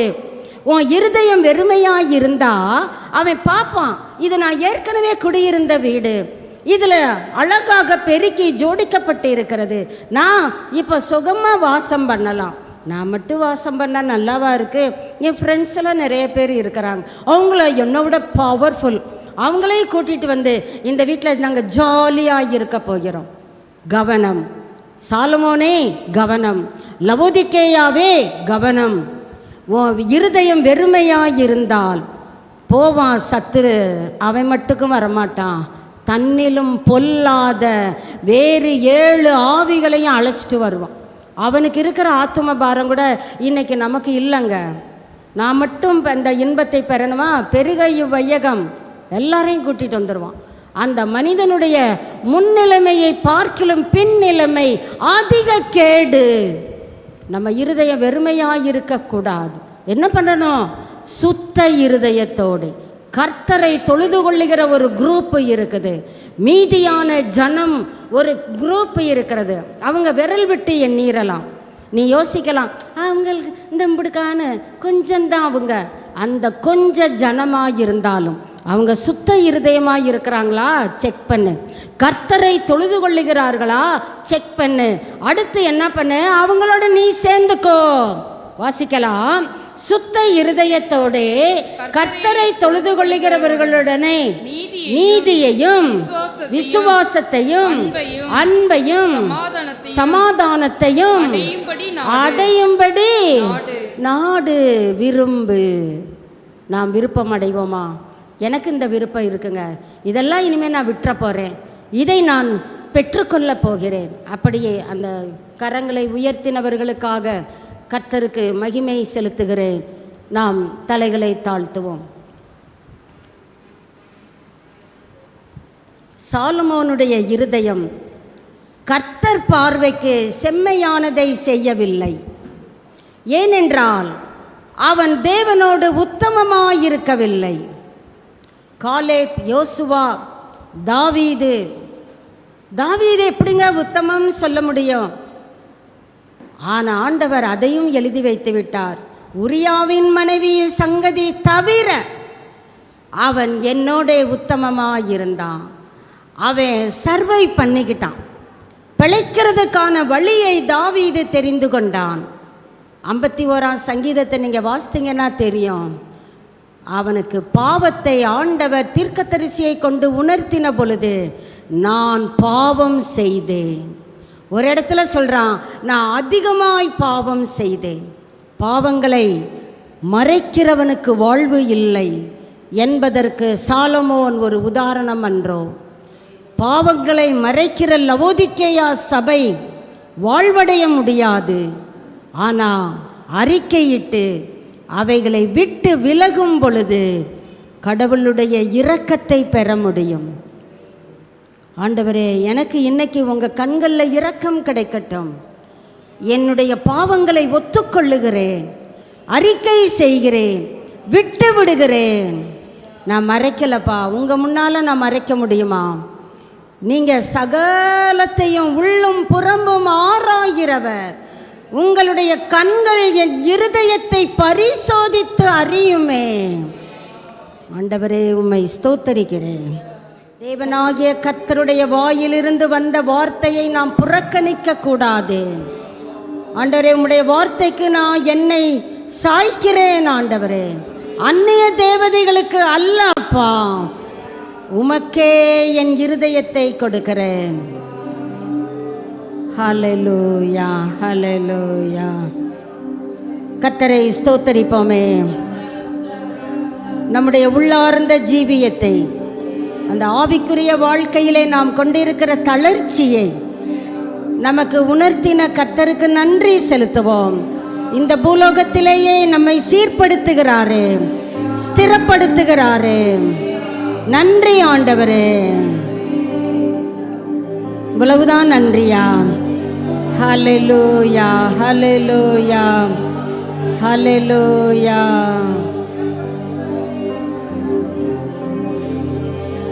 Thank you Jesus. Thank you Lord. Thank you Lord. நன்றி அப்பா, நன்றி ஆண்டவரே. உம்மை துதிக்கிறோம், துதிக்கிறோம், துதிக்கிறோம், துதிக்கிறோம். உமக்கு என்னை காணிக்கையாய் கொடுக்கிறேன் சொல்லுவோம். உம்மை அசட்டை பண்ணின தருணங்கள் என் வாழ்விலே ஏராளம் ஆண்டவரே. உம்மை அலட்சியம் பண்ணின தருணங்கள் ஏராளம் ஆண்டவரே. ஒரு விசை கூட என்னை உம்முடைய இரத்தத்தினால் கழுவும் ஆண்டவரே. ஹல்லேலூயா. Praise the Lord. Praise Jesus. Hallelujah. சுத்ரம். துதிக்கிறோம், துதிக்கிறோம், துதிக்கிறோம். நன்றி செலுத்துகிறோம். Praise the Lord. நல்ல பிதாவே, இந்த காலை வேளையிலே நீர் எங்களோடு பேசினதற்காய் நன்றி செலுத்துகிறோம் ஐயா. உம்முடைய சத்தத்தை நாங்கள் கவனமாக கேட்டிருக்கிறோம் ஐயா. கேட்ட வார்த்தைகளை விட்டு விலகாத இருதயத்தை எங்களுக்கு தருவீராக. சாலமோனை போல அல்ல அப்பா, லவோதிக்கேயா சபையை போல அல்ல ஆண்டவரே. நாங்கள் உடுத்திக் கொள்ளுவதற்கு வஸ்திரங்களை உம்மிடத்திலே வாங்கிக் கொள்ள விரும்புகிறோம் ஐயா. எங்களுடைய கண்கள் பார்வை அடையட்டும் ஐயா. ஆண்டவரே, தெளிவடையட்டும் ஆண்டவரே.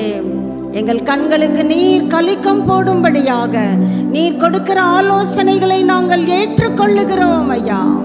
நாங்கள் ஜாக்கிரதையாயிருந்து எங்கள் காரியங்களில் எல்லாம் மனம் திரும்ப எங்களுக்கு உதவும்படியாய் ஜெபிக்கிறோம். முடிவு பரியந்தம் நிலை நிற்பவன் தான் ரட்சிக்கப்படுவான் சொல்லி இருக்கிறீங்கப்பா. எங்களுடைய மனம் திரும்புதலிலே நாங்கள் முடிவு பரியந்தம் நிலைவரமாய் காணப்படத்தக்கதாய் ஆவியானவர் எங்கள் ஒவ்வொருவருக்கு உதவி செய்வீராக. நீர் அப்படியே உதவுகிற தெய்வமாய் இருக்கிறதற்காக நன்றி, நன்றி, நன்றி ஐயா. வந்திருக்கிற ஒவ்வொருவரையும் தனித்தனியாக, பெயர் பெயராக, குடும்பம் குடும்பமாக நீர் ஆசீர்வதிப்பீராக. ஆசீர்வதிக்கிற உம்முடைய கரம் ஒவ்வொரு பிள்ளையோடு இருக்கட்டும் ஐயா. உம்முடைய நாமத்தினாலே பிள்ளைகளை வாழ்த்தி ஆசீர்வதிக்கிறோம். நீரும் ஆசீர்வதிக்கிறவர் அல்லவா. உமக்கு ஸ்தோத்திரங்கள் ஐயா, ஸ்தோத்திரம். மகிமை யாவும் எங்களுடைய ஜீவியத்தின் மூலமாக உமக்கே உண்டாகட்டும். இயேசுவின் நாமத்திலே ஜெபிக்கிறோம் பிதாவே, ஆமென். என் ஆத்துமாவே பரிசுத்த நாமத்தை ஸ்தோத்திரி. என் ஆத்துமாவே கர்த்தரை ஸ்தோத்திரி. கர்த்தர் செய்த சகல உபகாரங்களையும் மறவாதே. ஆமென், ஆமென்.